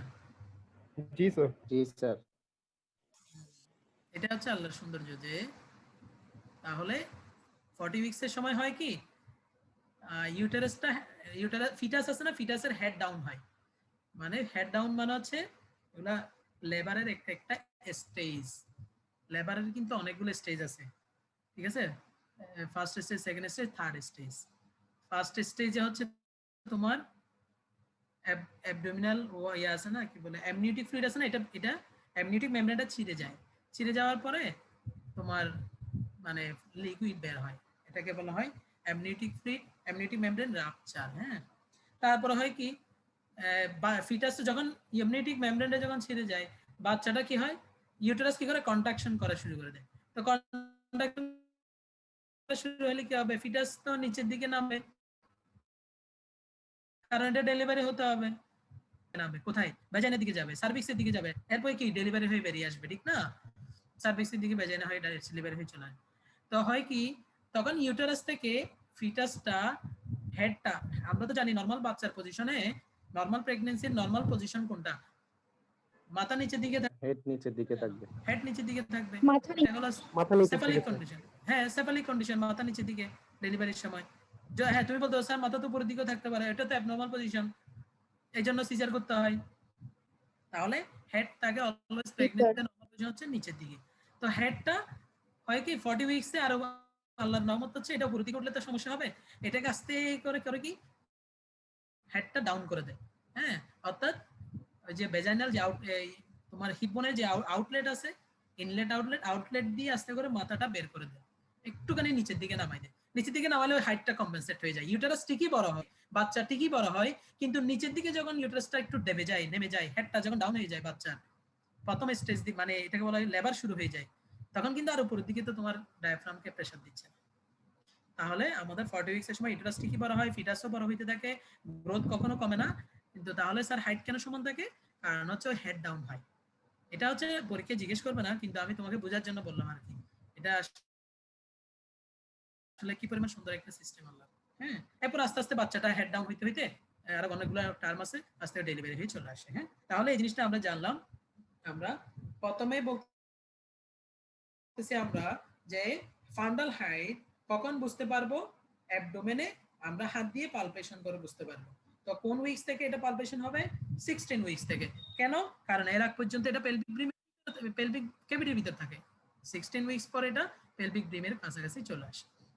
আর পরে 20 উইকস পর কোথায় আসে? সিম্পাজি ফিবিস এন্ড আম্বিলিকাসে ঠিক মিড পয়েন্ট। তাহলে আমরা হিস্ট্রি নিলে কত সপ্তাহ চলে মা? বলতেছে 4 মাস চলে, 5 মাস চলে। হ্যাঁ, দিয়ে দাও হাত। হাত কোথায় দিবা তুমি? সিম্পাজি ফিবিস আম্বিলিকাসের মাঝখানে। এটা হচ্ছে তোমার এক্সামিনেশন অফ দা গাইনি। গাইনিতে তোমাকে এটা জিজ্ঞেস করবে যে পালপেট করা ফান্ডাল হাইট। তুমি এখন তো অ্যাবডোমেনের কোথায় দিবা? তোমার এই চারটা মনে আছে যে এই উইকে এখানে, এই উইকে এখানে, এই উইকে এখানে। তুমি রোগীকে জিজ্ঞেস করবা আপনি কবে থেকে প্রেগন্যান্সি ডেভেলপ করছে, কয় সপ্তাহ চলে, এত সপ্তাহ। এবার তুমি বললে সে 20 সপ্তাহ, তুমি খুব সুন্দর করে হাত দিবে কোথায়? আম্বিলিকাস এবং পিভি সিম্পাইসের মাঝখানে। এরপরে আম্বিলিকাস বরাবর কখন চলে আসবে? 24 উইকস। আর একটু উপরে উঠবে কোথায়? আম্বিলিকাস আর জিপি স্টার্নামের মাঝখানে। আর একটু 30 উইকস এর পরে কোথায় হবে? আম্বিলিকাস এবং জিপি স্টার্নামের লোয়ার 2/3 আর আপার 1/3 এর মাঝখানে। আবার 36 উইক আর বড় হয়ে কোস্টাল আর্চ অর্থাৎ রিপসের এখানে চলে আসবে দুই পাশে। এখন কি হবে? 40 উইকসে স্যার নিচে চলে যাবে। কেন? হেড ডাউন হবে। হেড ডাউন হওয়ার কারণে 36 উইকস এর কাজ সমান থাকবে। ঠিক আছে? ওকে, ফাইন। বুঝা গেছে এটা? জি স্যার। জি স্যার। হ্যাঁ, বলো। স্যার এটা কি সব পেশেন্টের ক্ষেত্রেই সেম হবে? কারণ অনেক পেশেন্ট একদম তো same। গ্রোথ ডিপেন্ড করে না, যে অনেকের বেবি এটা বড় একদম হচ্ছে। সেম। না, আমি বলি এটা হচ্ছে যে হ্যাঁ তুমি যখন এটা হচ্ছে নরমাল সবার হবে। এখন গ্রোথ রিটার্ডেশন থাকে, তার ক্ষেত্রে তো তুমি পাবা না। গ্রোথ রিটার্ডেশনে এই যে এটা তুমি পালপেশন করবা, তুমি দেখতেছো তার এই যে 36 উইকে তোমার আসার কথা হচ্ছে রিপসের কাছাকাছি, হাত দিয়ে ওখানে কিছু পাচ্ছ না, তুমি আরেকটু নিচে নামলা, তুমি দেখলা যে কোথায় ইয়াতেও পাচ্ছ না, মানে আম্বিলিকাসে মানে জিপিএসটা মানে মাঝখানে হাত দিয়েও পাচ্ছ না, তুমি এবার আম্বিলিকাসে চলে আসলে, আম্বিলিকাসে হাত দিয়ে দেখতেছো এখানে একটু হার্ট ফিল হচ্ছে, এটি ইউটেরাস। তাহলে তোমার কি ধারণা উইক চলে 36, কিন্তু আমি ইউটেরাস পাচ্ছি হলো 24 উইকসের লেভেল আম্বিলিকাসে, তার মানে বাচ্চা ছোট হচ্ছে, গ্রোথ রিটার্ডেশন হচ্ছে, এটা নরমাল। তারপর তুমি আল্ট্রাসাউন্ড করে দেখলা, ওখানে বলতেছে হ্যাঁ বাচ্চা I U G R intrauterine growth retardation abnormal. তাহলে এই এক্সামিনেশনগুলো এভাবে বোঝা যায় আর কি। হ্যাঁ, বুঝতে পারছো?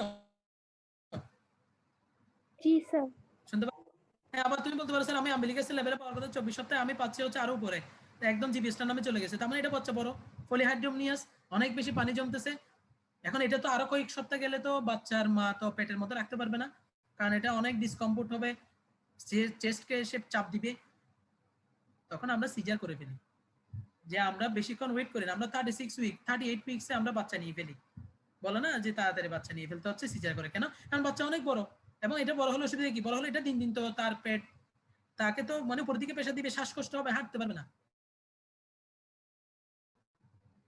আল্লাহ যেটা সিং ডাউন করে 40 সপ্তাহে নিচে নামাই দিয়েছিল, সেটা তো এখন পানি বেশি জমে বাচ্চা বেশি বড় হয়ে পলিহাইড্রোমনিয়াস হয়ে দেখা গেছে যে বাচ্চাটা চেস্টকে চাপ দিচ্ছে, ডায়াফ্রামকে চাপ দিচ্ছে, তখন আমরা দ্রুত সিজার করে ফেলি। হ্যাঁ, এগুলো কিন্তু খুবই ইম্পর্টেন্ট। যখন একটা প্রেগন্যান্ট লেডি যখন বলে যে 36 উইকস 32 উইকস শ্বাসকষ্ট হচ্ছে, কোনোভাবে হাঁটতে পারতেছে না, দম নিতে পারতেছে না, টালটা করতে হবে, পলিহাইড্রোমনিয়াস আছে কিনা দেখতে হবে, বাচ্চার চারপাশে অ্যামনিওটিক ফ্লুইড অনেক বেশি কিনা, যেটা হলো পলিহাইড্রোমনিয়াস। ওকে, বুঝা গেছে? আর এই ফান্ডাল হাইটের ইম্পর্টেন্স কিন্তু অনেক। তো তুমি বলতে পারো স্যার এটা তো মরা মানুষের কেন দরকার, এটা তো জীবিত মানুষের দরকার। মরা মানুষের দরকার হচ্ছে তুমি একটা যখন অটোপসি করতে যাবা, তখন তার ওই যে অ্যাবডোমেনের সাইজ দেখে তুমি ফান্ডাল হাইট মেজার করে বলতে পারবা যে এটা এত 6 week pregnancy 32 weeks pregnant lady যে মারা গেছে। তো এটা কেসটা ভারী হয়ে যাবে যে একটা মহিলা মরছে আবার প্রেগন্যান্ট মারা গেছে। প্রেগন্যান্ট মারা গেলে কি অসুবিধা? ডেফিনেটলি রেপ কেস কিনা, রেপ করে প্রেগন্যান্ট করে হয়তো তাকে মামলা দিয়েছে, মেরে ফেলছে। একটা নরমাল মেয়ে মারা যাওয়ার প্রেগন্যান্ট লেডি মারা যাওয়ার মধ্যে কিন্তু মামলা অনেক ডিফারেন্স। কথা বুঝে গেছে? এই জন্য তুমি অটোপসি করতে গেলে ফান্ডাল হাইট দেখতে হয়, যদি আসলে আমরা এগুলো দেখি না, আন্দাজ করে বলে দিই, দেখা হয় সবই, কিন্তু এখানে এগুলো ইম্পর্টেন্ট। এই জন্য একটা লেডি অনেক অ্যাবডোমিনাল এক্সটেনশন ডেথ মার্ডার হয়েছে, শুনছো সুরত হালে লেখা আছে মার্ডার হয়েছে, তো তুমি করবা কি? ফান্ডাল হাইট মেজার করলে ডেড বডিতে তুমি দেখলা ইউটেরাসের পজিশন 38 উইকসে, 32 উইকসে, তুমি বলে দিলা যে এত উইকস প্রেগন্যান্সি, তার মানে এতদিন আগে কারোর সাথে তার অ্যাফেয়ার ছিল, এক্সট্রা ম্যারিটাল অ্যাফেয়ার হয়েছে, এই লোকটাকে খুঁজে বের করতে হবে। এই মহিলার তাহলে রেপ কেস হয়েছে কিনা ভেজাইন এক্সামিনেশন করতে হবে, সিমেন কালেকশন আছে কিনা এটা ল্যাবে পাঠাইতে হবে। অথচ তুমি এটা যদি অ্যাবডোমেন ফ্ল্যাট থাকতো, ফান্ডাল হাইটও দেখা লাগতো না, রেপ কেসের দিকেও নিতে না, সেক্সুয়াল হ্যারাসমেন্টের দিকেও নিতে না, জাস্ট একটা মার্ডার হিসেবে চালাই দিতে। এই জন্য ডেড বডি তো এটা খুবই ইম্পর্টেন্ট। বুঝা গেছে কিনা? জি স্যার। এই যে এখানে একটা ছবি আছে, এটা হচ্ছে তোমার রেডিতে দেওয়া আছে, তবে এটার সাথে বইয়ের ভাষার মধ্যে একটু চেঞ্জ আছে, তোমরা এটা মুখস্থ না করে বইয়ের ভাষাটা মুখস্থ করিও আর কি। আমার যে ইয়াটা আমি যেটা লিখে দিছি লিখাটা বলবা। ছবিটা হচ্ছে রেডিতে না হয়, কিন্তু ছবিতে একটু 19-20 আছে। হ্যাঁ, ছবিতে একটু 19-20 আছে, তবে তুমি পড়ার সময় ইয়াটা পড়বা, আমার লেখাটা পড়বা। লেখাটাও রেডি থেকে, কিন্তু ছবির সাথে রেডির লেখাটা একটু মিল ডিফারেন্ট আছে, কথা বুঝছো? ওই যে আমরা বলছি স্ট্রাইক রেভিডারাম দেখা যায়, এটা অলরেডি বলে ফেলছি, আম্বিলিকাসের চারপাশে এবং দুই দিকে অ্যাবডোমেনের দুই দিকে ফ্ল্যাঙ্কে, আর মাঝখানে থাকলে এটার নাম কি? লিনিয়া নাইগ্রা।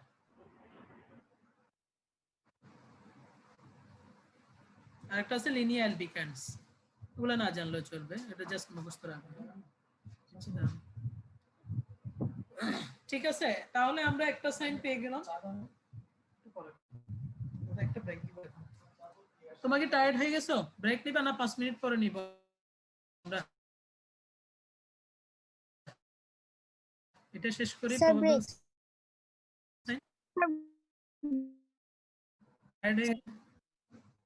ঘুম চলে আসছে সবার, দেখে আমরা র্যান্ডমলি কাউকে ধরে দেখি। আমাদের মোস্ট অ্যাটেন্টিভ স্টুডেন্ট কি আছে? আসাদুল হক। আসাদুল হক তো দেখছো? আসাদুল হক তো নাই। এই আসাদুল হক কই রোল 18 তার মানে সে শুরু থেকে ব্রেকে আছে। Asif 25 yes sir. পেন মাঝে মাঝে ধরা কঠিন অবস্থা। সঞ্জিদা আহমেদ কে আসো 41 জি স্যার। মাশাআল্লাহ।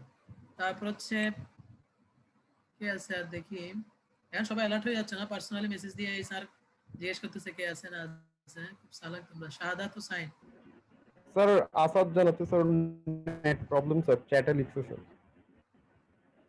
আরে সবকিছু কিছু না হলে তো একটা না একটা প্রবলেম হবে, সেটা নেটই তো।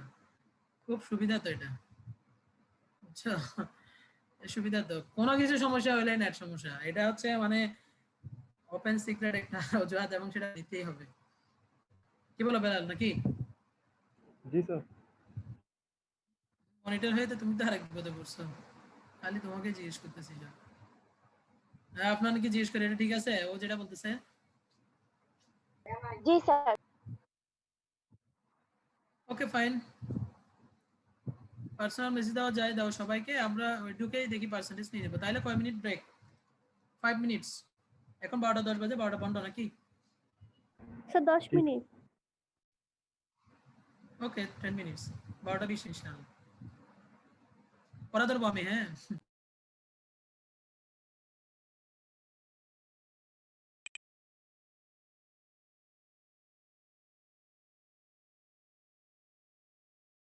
কোনো কে কে আছে? আমাদের আসাদের নেট ঠিক হয়েছে?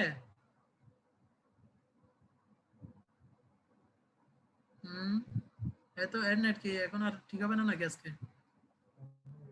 হ্যাঁ, ক্লাস শেষ হওয়ার আগ পর্যন্ত ঠিক হবে না?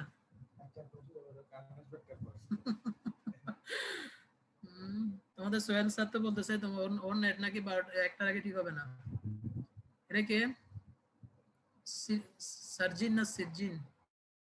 মাহমুদ সিরজিন আছে? জি স্যার। আসসালামু আলাইকুম। গুড। Asif yes sir.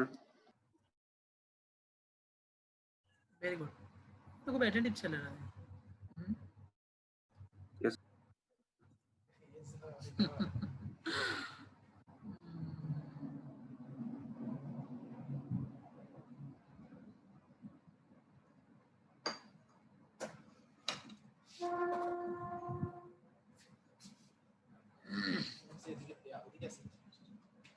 ওকে, স্ক্রিনটা দেখা যাচ্ছে তো না? Yes, জি sir. স্যার। না মনে হয় শুরু করবো নাকি? জি sir. Yes, sir. Sure. Sir. Okay আচ্ছা, আমরা ওই সময় ছিলাম হলো সাইনের মধ্যে ছিলাম। প্রবল সাইনে আমরা অনেকগুলো বিষয় তোমাদেরকে বলছি, যেটা খুবই ইম্পর্টেন্ট ছিল। ফান্ডাল হাইট মেজারমেন্ট, অবভিয়াসলি তোমরা সেটা বুঝতে পারছো আশা করি ইনশাআল্লাহ। এরপরে আমরা বলছি যে কিছু সাইন পাওয়া যাবে, এর মধ্যে একটা হচ্ছে ইউটেরাসে পাবো, সেটার নাম কি বলছিলাম? Hegar sign. এবং এটা খুবই ইম্পর্টেন্ট কার জন্য? সুমন মুস্তুদি স্যারের জন্য। প্রেগন্যান্সি কার্ড করবে আর সে হ্যাগার সাইন, তারপর হচ্ছে স্যাডউইক সাইন, এগুলো সে ব্রেক্সটন, এই যে এগুলা হিট সাইন, এগুলো যে জিজ্ঞেস করবে না, হবে না নরমালি। এগুলো কিন্তু অন্য স্যারে জিজ্ঞেস করবে না, হ্যাঁ। কিন্তু আমাকে যেহেতু কার্ড উঠলে আমার জন্য 100% আনসার করতে হবে, এই জন্য আমাকে হ্যাগার সাইনটা জানতে হবে, ঠিক আছে? তো এটা কিভাবে? এটা হচ্ছে তুমি পালপেশন করলে বুঝতে পারবা। তুমি একটা হাত অ্যাবডোমেনে রাখবা, তারপর হচ্ছে ভেজাইনাল ওপেনিং দিয়ে 2 ফিঙ্গার আমরা করব, ইন করাবো। অ্যাবডোমেনে যে হাতটা রাখবো এই হাত দিয়ে আমরা প্রেস দিব, তাহলে অ্যাবডোমেনে যদি আমরা প্রেসার দিই, ইউটেরাসটা একটু চাপ করে নি, তখন তুমি যে ভেজাইনাতে দুটা ফিঙ্গার রেখে মানে পালপেশন করার জন্য রাখছো, এই দুটো ফিঙ্গারের মধ্যে তুমি ফিল করবা হার্ড একটা অবজেক্ট, সেটা হলো সার্ভিক্স। এইটাকে বলা হচ্ছে এটা হচ্ছে সার্ভিক্সের উপরে the elastic body of the uterus, ঠিক আছে? the firm hard cervix is felt and এটার উপরে কি পাবা? body of the uterus। তাহলে হ্যাগার সাইন বলা হচ্ছে পালপেশন মেথড। একটা হাত অ্যাবডোমেনে রাখবা, সেটা দিয়ে প্রেসার দিবা, তাহলে ইউটেরাসটা একটু নিচের দিকে ভ্যাজাইনাল ওপেনিং এর দিকে একটু ডাউন হবে, তারপরে দুইটা ফিঙ্গার তুমি ভ্যাজাইনাল ওপেনিং দিয়ে পালপেশন করবা, তুমি সার্ভিক্সে পাবা এবং বডি অফ দ্য ইউটেরাস পাবা। কোনটা কি রকম ফিলিংস? সার্ভিক্সটা স্যার হার্ড ফিলিংস, আর বডি অফ ইউটেরাসটা sir elastic body, elastic feelings. এইটা যদি আমরা পালপেশন করে বুঝতে পারি স্যার এটা হলো হ্যাগার সাইন। তো স্যার বলবো এটা জানলে কি সুবিধা? স্যার এটা মানে হচ্ছে এটা 6 উইক, মানে প্রেগন্যান্সি 6 উইক চলতেছে। হ্যাঁ, যদিও আমরা এটা কিন্তু করি না, এটা কিন্তু আমরা কি করি না, পালপেশন করি না। কেন করি না? কারণ এটা হচ্ছে একেবারে 6 উইক আর্লি প্রেগন্যান্সি। এই সময় তুমি যদি ফিঙ্গার কি বলে ভ্যাজাইনাল পারভেজাইনাল যদি এক্সামিনেশন করো ফিঙ্গার দিয়ে, ইনফেকশন হওয়ার চান্স থাকে। হ্যাঁ, এত আর্লি প্রেগন্যান্সিতে আমরা এগুলো করি না, এগুলো বইয়ে আছে, পড়তে হবে। কথা বুঝে গেছে? জি স্যার। Yes sir. এবং এটা হচ্ছে একটা most valuable physical sign early pregnancy. আর মোস্ট আর্লি সিম্পটম কি ছিল? অ্যামেনোরিয়া। আর ফিজিক্যাল সাইনের মধ্যে আর্লি প্রেগন্যান্সির মোস্ট ভ্যালুয়েবল হচ্ছে হ্যাগার সাইন। কিন্তু হ্যাগার সাইন আসলে আমরা প্র্যাকটিক্যালি করি না, কারণ হচ্ছে তুমি অ্যাবডোমেনে পালপেশন করবা, ভ্যাজাইনাল পারভেজাইনাল এক্সামিনেশন করবা ফিঙ্গার দিয়ে, এগুলা কিন্তু ইনফেকশন হওয়ার চান্স থাকে। জাস্ট ভাইবা মুখস্থ করতে হবে, বলে ফেলবো হ্যাগার সাইন কি। এই যে একটা হাত অ্যাবডোমেনে প্রেস করব, দুইটা ফিঙ্গার ভ্যাজাইনাল ওপেনিং দিয়ে পালপেশন করব, সার্ভিক্স পাবো, হার্ট ফিলিংস, ইলাস্টিক বডি যদি লাগে ইলাস্টিক, সেটা হচ্ছে ইউটেরাস। শেষ। ওই যে সার্ভিক্সে কি পাবা? গডেল সাইন। এটা হচ্ছে সেকেন্ড মান্থে পাবো। এটা কি হয়? প্রগ্রেসিভলি এটা সফটেনিং হয়, কিন্তু প্রথম দিকে কি রকম থাকে? হ্যাগার সাইনে বলছে হ্যাগার সাইনে হার্ট। এটা যখন আরো দেরি হবে এটা সফট হবে। তো এই যে সফট ফিলিং হলে সার্ভিক্সটা, স্যার সেটার নাম হলো গডেল সাইন। কিচ্ছু লাগবে না, এগুলো আমরা করিও না। এটা একটু ইম্পর্টেন্ট, এটা আমাদের মুকসুদি স্যার জিজ্ঞেস করে। এবং এটা ব্র্যাক্সটন হিক্স সাইন। এটা হচ্ছে যখন প্রেগন্যান্সিটা আস্তে আস্তে আগাবে, তখন একটা কিছুক্ষণ পরপর হ্যাঁ ইউটেরাইন একটা কন্ট্রাকশন হবে, এবং কন্ট্রাকশনটা পেইনলেস থাকবে। পেশেন্ট বলবে একটু পর স্যার পেটে মুচড়াই, একটু পর পেটে কামড়াই, এরপর আবার ছেড়ে দেয়। ঠিক আছে?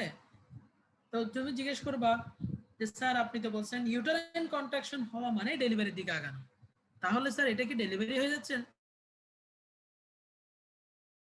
যে মাত্র 4 মান্থে কন্ট্রাকশন অফ ইউটেরাস, এবং এটা ঠিক আছে, এটা 2 থেকে 3 মিনিট থাকবে, এরপর চলে যাবে। 2 থেকে 3 মিনিট থাকবে, এরপর চলে যাবে। এবং এটা একটু পর পর, এবং এটা ব্যথা হবে না। ব্যথা হলে কি হবে? Sir labour pain. ব্যথা হলে কি হবে? False labour pain.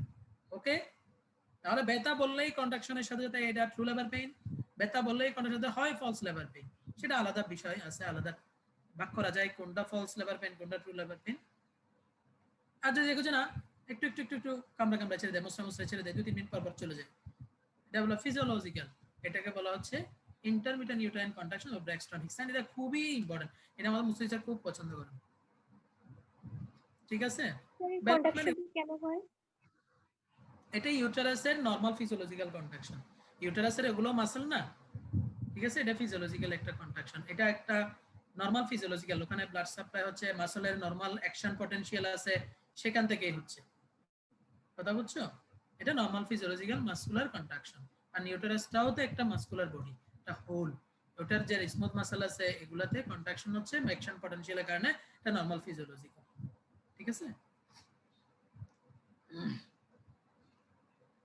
বেলটমেন্ট এগুলা ইউটেরাইন শাপল, এটা স্টার মার্ক দিছে কারণ এটা আমাদের মুসজিদার আমাদের বেশ কয়েকটা স্টুডেন্ট জিজ্ঞেস করে এরা পারে নাই। ইউটেরাইন শাপলটা হচ্ছে এটা একটা প্রবাবল সাইন, এটা হচ্ছে soft blowing murmur synchronize with mother's pulse. Uterine শাপলটা তুমি বলবে স্যার আপনি এটা কিভাবে দেখবেন? এটা হচ্ছে স্টেথোস্কোপ দিয়ে দেখতে হবে, কারণ এটা হচ্ছে অস্কালটেশন। স্টেথোস্কোপটা তুমি ইউটেরাসের জায়গায় বসাবা, কানের মধ্যে দিবা এবার, হ্যাঁ ইয়ার পিস দেওয়ার পরে তুমি একটা ব্লোয়িং মারবা, ওই যে একটা নল দিয়ে পানি যায় এরকম দেখবা, মানে নল দিয়ে পানি যাইলে এরকম যে একটা আওয়াজ হয়, এরকম একটা আওয়াজ পাবা, ব্লোয়িং মারমার। একটা মনে হবে যেন রাশ যাচ্ছে, রাশ একটা মানে আওয়াজ হবে, এবং সেটা সিনক্রোনাইজ করবে মাদার্স পালসের সাথে। আর তুমি কি করবা কি এক হাতে মায়ের পালসে, রেডিয়াল পালসে আঙ্গুল রাখবা, তো ফিঙ্গার রাখার পরে তুমি রেডিয়াল পালস দেখবা, আর এদিকে কানের মধ্যে স্টেথো দিয়ে ওটা ডায়াফ্রামটা দিবা ইউটেরাসের উপরে। তুমি দেখবা ওখানে যে রাশ, যে সাউন্ড ব্লোয়িং যে মারমার, এটা রাশের মধ্যে একটা শাই করে একটা আওয়াজ হবে, হ্যাঁ মনে হচ্ছে একটা নল যাচ্ছে। ওই সাউন্ডটা এবং পালস দেখবা একসাথে মিলতেছে। এদিকে পালপেশনে তুমি রেডিয়াল পালস পাচ্ছ, ওদিকে কানের মধ্যে দেখবা যে সমান তালে দুইটাই একসাথে দেখবা যে আওয়াজও শুনতেছো, এখানে হাতের মধ্যে পালপেশনে পালসটাও তুমি ফিল করতেছো। এই দুটাকে বলা হয় সিনক্রোনাইজেশন, মানে একসাথে ফিল করা। এটাকে বলা হয় ইউটারাইন শাফল। এবং এটা ইউটারাইন শাফলটা কিভাবে শুনবো? এটা অসকালটেশন করে স্টেথোস্কোপ দিয়ে। এতটুকু বললে হবে, আর কিছু, তবে এগুলো আমরা দেখি না। ঠিক আছে, এটা হচ্ছে ইউটারাইন ভেসেলগুলোর আওয়াজ শোনা যায় আর কি। এবার আসো, আমাদের যে একজন প্রশ্ন করলো না যে স্যার আমি তো প্রিজাম্পটিভ সাইন বুঝলাম, প্রবাবল সাইন বুঝলাম, এখন আমি রোগীকে কি করব? এবার আমি ওকে একটা টেস্ট দিব। অ্যাকচুয়ালি আমরা এটাই করি শুধুমাত্র আউটডোরে, হিস্ট্রি নিয়ে ঠাস করে একটা পরীক্ষা দিয়ে দিই। সেটার নাম কি?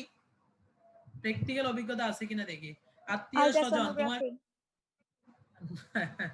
আল্ট্রাসাউন্ড করা যায়, ইজ গুড, কিন্তু আল্ট্রাসোনোগ্রাফিটা প্রাথমিক টেস্ট না। HCG হ্যাঁ ইউরিন টেস্ট। হ্যাঁ, ইউরিন ফর প্রেগন্যান্সি টেস্ট। তো ইউরিন ফর প্রেগন্যান্সি টেস্ট হচ্ছে এইচসিজি বলছো না কারা? ওইটা ঠিক আছে, হ্যাঁ, লজিক্যাল টেস্ট। এইচসিজিটা হিউম্যান কোরিওনিক গোনাডোট্রপিন হরমোন, ঠিক আছে। এটাতে আমরা কিট বলা হয়, কিছু প্রেগন্যান্সির কিট পাওয়া যায় ওই হরমোনটা ডিটেকশন করার জন্য। ওই হরমোনটা ডিটেকশন করি কিসে? স্যাম্পল কি নিই? ইউরিন। ইউরিন। কোন সময়ের ইউরিনে এই হরমোনটা বেশি থাকে? বিকালে, রাতে, সকালে? সকালে। Early early morning. বলা হচ্ছে যে আপনি ঘুম থেকে উঠে একদম সকালে প্রথম যে প্রস্রাব করবে, পেশেন্টকে বলে দিতে হবে এই প্রস্রাবটা কালেক্ট করবেন। কালেক্ট করে এই যে প্রেগন্যান্সির যে স্ট্রিপ কিট এটা দিবেন, ওখানে কালার চেঞ্জ দেখা যায়। প্রেগন্যান্সি হলে কি ধরনের কালার, আর নরমাল হলে কি ধরনের কালার, ঠিক আছে। এটাকে immunological test, HCG human chorionic gonadotropin hormone test করি আর্লি মর্নিং স্যাম্পল নিয়ে। সেটাই হচ্ছে আমাদের কনফার্মেটরি টেস্ট। তাহলে এতক্ষণ পর্যন্ত যেগুলো বলছি প্রিজাম্পটিভ প্রবাবল হয়ে গেলেই আমরা এবার কি করব? টেস্টগুলা করব। এখানে কিছু বায়োলজিক্যাল টেস্টের কথা বলা হয়েছে, এগুলো আমরা করি না। এগুলো তবে এমসিকিউর জন্য মুখস্থ রাখতে হবে। এগুলো বই আছে, শিখতে হবে, এতটুকু জানলে হবে। এগুলো আমরা রিপিট রেস্টেড হাবিজাবি যা আছে, হ্যাঁ 6টা। এগুলো আবার হাইড্রোডিফর্ম মোল, কোরিওনিক এপিথেলিওমা, একটোপিক প্রেগন্যান্সি তো পজিটিভ আসে, তাহলে কি এটা কনফার্মেটরি হইলো না। এইজন্য আমরা এগুলো করি না। এটা এমসিকিউর জন্য তোমার লাগবে যে কোনগুলো বায়োলজিক্যাল টেস্ট। ইমিউনোলজিক্যাল টেস্ট যেটা তোমরা একটু আগে বললা, সেটা হচ্ছে কি? Urine for pregnancy test detect the human chorionic gonadotropin hormone. Early morning sample নিব, এটা একটা ইমিউনোলজিক্যাল টেস্ট। হ্যাঁ, এটা কি মেথডে করা যায়? Inhibition method, direct latex method আছে, হেমাগ্লুটিনেশন ইনহিবিশন টিউব টেস্ট আছে যেটা আমরা করি, আদার্স রেডিওইন অ্যাসে আছে। এটা একটু জানতে হবে। এই স্লাইডটা খুব ইম্পর্টেন্ট, কারণ এটা তুমি একটা পরীক্ষা জিজ্ঞেস করবে, তুমি বলে দিলা এসে দেখি ইউরিনে দেখি, যেটা আমরা পরীক্ষা মানে তোমার যে কোনো রোগী এখন থেকে তোমাকে যদি বলে দোস্ত নশিয়া হচ্ছে, ভমিটিং হচ্ছে, অ্যাবডোমেন বড় হচ্ছে, ব্রেস্টে চেঞ্জ আসতেছে, কুইকেনিং পাচ্ছি, ওইটা পাচ্ছি, অ্যামনোরিয়া হয়ে গেছে, তুমি কি করবা? যে দোস্ত একটা ইউরিন ফর প্রেগন্যান্সি টেস্ট করে ফেল, শেষ। পজিটিভ বলে ওকে, ঠিক আছে। তাহলে আমরা এতক্ষণ পর্যন্ত কি কি করলাম? প্রবাবল সাইনগুলো বললাম, হ্যাঁ। আসো না, Yes, sir. হ্যাঁ, প্রবাবল সাইনের মধ্যে আমাদের একটু ইম্পর্টেন্ট বিষয় ছিল বেশি, কি ছিল? Fundal height measurement. নাম্বার 2 কি বলছি? Hegar sign. সাইন আছে, হ্যাগার সাইন। তারপরে কি বলছি আমরা? হ্যাগার সাইনের পরে সার্ভিসের মডেল সাইন। এটা আস্তে আস্তে সফট হয়ে যাবে, ঠিক আছে। যেটা হ্যাগার সাইনে বলা হচ্ছে সার্ভিস হার্ড থাকবে, ইউটারাসের বডিটা ইলাস্টিক থাকবে। হ্যাঁ, এরপর আমরা কি বলছি? Braxton sign. Braxton Hicks sign. Very nice, খুবই ইম্পর্টেন্ট মুৎসুফি স্যারের যে ব্র্যাক্সটন হিক্স সাইন। এটা হচ্ছে একটা ইন্টারমিটেন্ট কি থাকবে? নন কন্টিনিউয়াস ইন্টারমিটেন্ট ইউট্রাইন কন্ট্রাকশন থাকবে। ইউট্রাইন কন্ট্রাকশন দেখবে, যেটা ফিজিওলজিক্যাল। হ্যাঁ, এটা পেইনলেস থাকে। পেইন হলে তখন কিন্তু আমরা অ্যাবনরমালিটি চিন্তা করব, কারণ আর্লি এত সহজে তো পেইন হওয়ার কথা না। এন্ড স্টেজ হলে it is labour pain or false labour pain, কিন্তু নরমালি এটা পেইনলেস থাকে। এরপর আমরা বলছি কি হতে পারে? ব্যালটমেন্ট। হচ্ছে ব্যালটমেন্ট করে হাতে পালপেশন করতে পারে, এগুলো তোমরা করবা না। এরপর আমরা বলছি কনফার্মেটরি একটা টেস্ট করি, সেটার নাম হলো বায়োলজিক্যাল টেস্ট, ইমিউনোলজিক্যাল টেস্ট। কিন্তু প্র্যাকটিক্যালি কোনগুলো করি? ইমিউনোলজিক্যাল টেস্ট করি। হ্যাঁ, ইমিউনোলজিক্যাল টেস্টের মধ্যে কোনটা সবচেয়ে বেশি common? HC gonadotropin hormone. Early morning sample নিব। এগুলো কিন্তু রোগীকে তোমাকে কিন্তু জিজ্ঞেস করবে। এগুলো এখন থেকেই জেনে রাখলে খুব ভাবসাব নিয়ে বলে দেবে, হ্যাঁ সকালে ঘুম থেকে উঠে প্রথম প্রস্রাব যেটা হবে এটা করবে, এটা নিবে। ঠিক আছে, বলে দেয় আরে তো অনেক কিছু জানে না। কালে কি করবা? রেফারেল ডক্টর হবে। হ্যাঁ, রেফারেল ডক্টর করে জীবন চলে যাবে। আর যে প্রথমে একজন বলছিল আল্ট্রাসোনোগ্রাফি করব, আল্ট্রাসোনোগ্রাফি কেন করব না? কারণ আল্ট্রাসোনোগ্রাফি প্রথমেই এই করা উচিত না, কারণ এটা রেডিয়েশন, তো এগুলো ক্ষতি হয়। হ্যাঁ, ওই বাচ্চার অনেক ক্ষতি হয়। ঠিক আছে, ওকে ভাই, আশা করি প্রিজাম্পটিভ বা প্রবাবল সাইন পারা যাবে তো? কষ্ট হয়ে যাচ্ছে সবার? ইনশাআল্লাহ স্যার। ক্লাস করতেছি, কিছু বুঝতেছি না। হ্যাঁ, পেন দিচ্ছেন না স্যার স্যার, এরকম? বুঝতেছি। হ্যাঁ, আমি তোমাদের বারবার যেটা শুরুতে বলছি যে আমরা হচ্ছে জানবো, ক্লাসে থাকি, ঘুমাইলে ঘুমানো যায়, আমরাও ঘুমাই মাঝে মাঝে, আমরাও বিভিন্ন জায়গায় ক্লাস করি, তো আমরাও ঘুমাই মাঝে মধ্যে যখন দেখি যে না এটা আসলে খুব বেশি কাজে লাগতেছে না বা সামহাও এটা ঠিক না, তো আমরা ঘুমাবো, সেটাও ঠিক আছে। তো জানতে পারলে কিছু জিনিস, যেমন আমি তো তোমাকে প্রেশার দিচ্ছি না, আমি তো তোমাকে কেন বলতেছি না যে একটু পরে এটা না পারলে ক্ষতি হয়ে যাবে, মামলা হয়ে যাবে, জীবন শেষ হয়ে যাবে।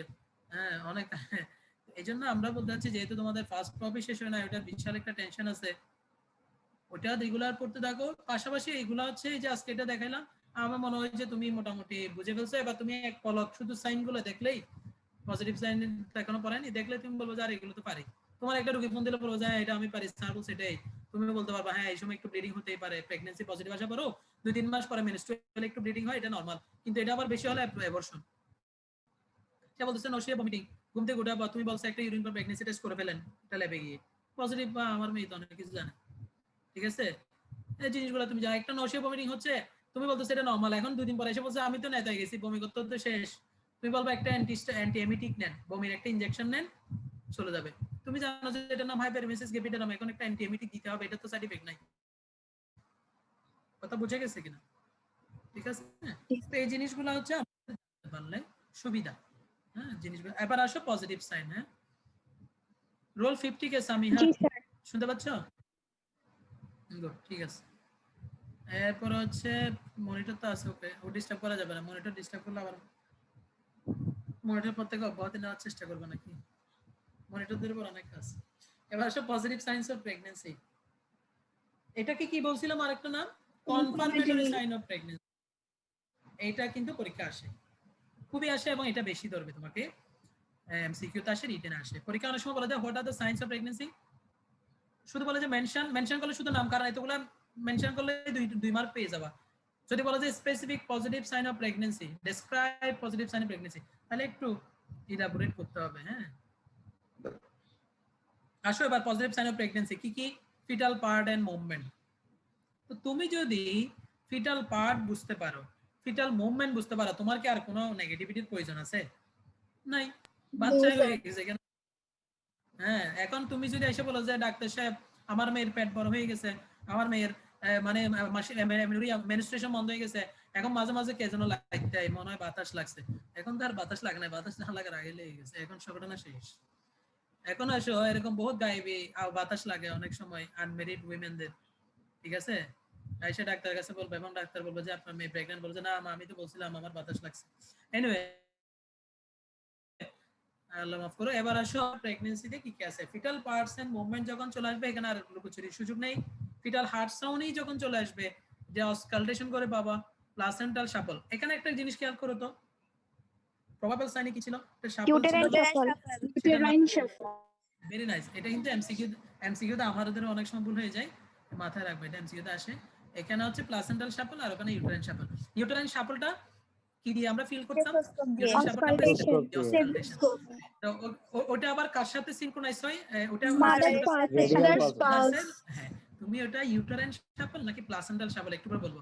ইউটেরাইন শাপলটা আমরা বলছি সিনক্রোনাইজ উইথ রেডিয়াল পালস। তুমি মায়ের হাতে রেডিয়াল পালসে হাত দিবা, এখানে কানে শুনবা, দেখবা যে কি দুইটা একসাথেই ফিল করতেছো, ওখানে আওয়াজ শুনতেছো, এখানে পালসেশন পাচ্ছ, দ্যাট ইজ ইউটেরাইন শাপল। প্লাসেন্টাল শাপলটা কিন্তু সেম, কিন্তু তুমি রেডিয়াল পালসের সাথে যখন হাত দিবা দেখবা মিলতেছে না, এটা এখানে শুনতেছো আর এখানে এর পরে পালসেশন পাচ্ছ, তাহলে তুমি বলবা যে এটা সিনক্রোনাইজ হচ্ছে না, দ্যাট মিন্স এটা প্লাসেন্টাল শাপল। ওকে, জি স্যার। আরেকটা শাপল আছে এখানে দেখো, আম্বিলিকাল শাপল।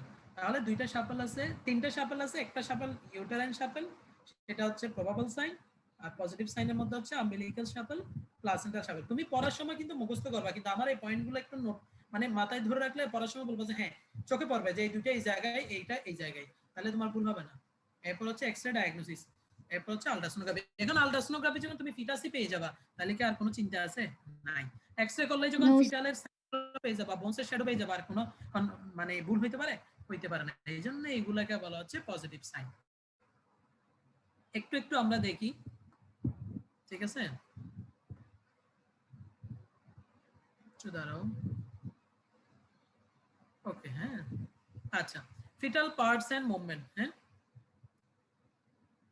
এটা কিন্তু সারা জিজ্ঞেস করে যে ফিটাল মুভমেন্ট কখন থেকে তুমি বুঝতে পারবা হাত দিয়ে পেটে? 24 সপ্তাহ। কত সপ্তাহ থেকে? 24 উইকস। 24 উইকস এর পর তুমি যখন কি করবা, মানে মা বলবে আর কি, হ্যাঁ 24 সপ্তাহ পরে মা বলবে যে বাচ্চা আমাকে লাথি মারে, হ্যাঁ। আর তুমি হাত দিয়ে বুঝবা কখন? 34 সপ্তাহ।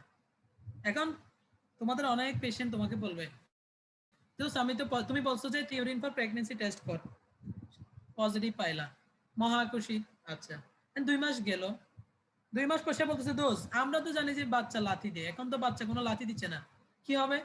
তো তুমি কি বলবা যে তুমি আল্ট্রাসাউন্ড করো? না না। স্যার। কেন? এটা তো 24 উইকস পরে গিয়ে না ফিটাল পার্টে লাথি মারবে, তো এখন তো তুই পাবি না, বলবা যে তুই তো এখন পাবি না, এটা ওয়েট কর। এটা একদম খুব কমন একটা সিনারিও, একদম কমন সিনারিও।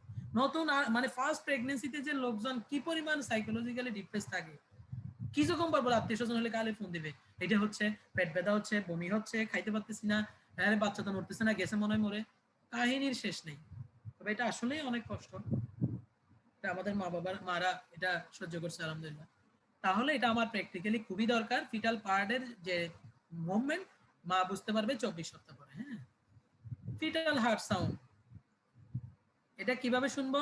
স্টেথোস্কোপ দিয়ে। ফিটাল হার্ট সাউন্ড রেট কত?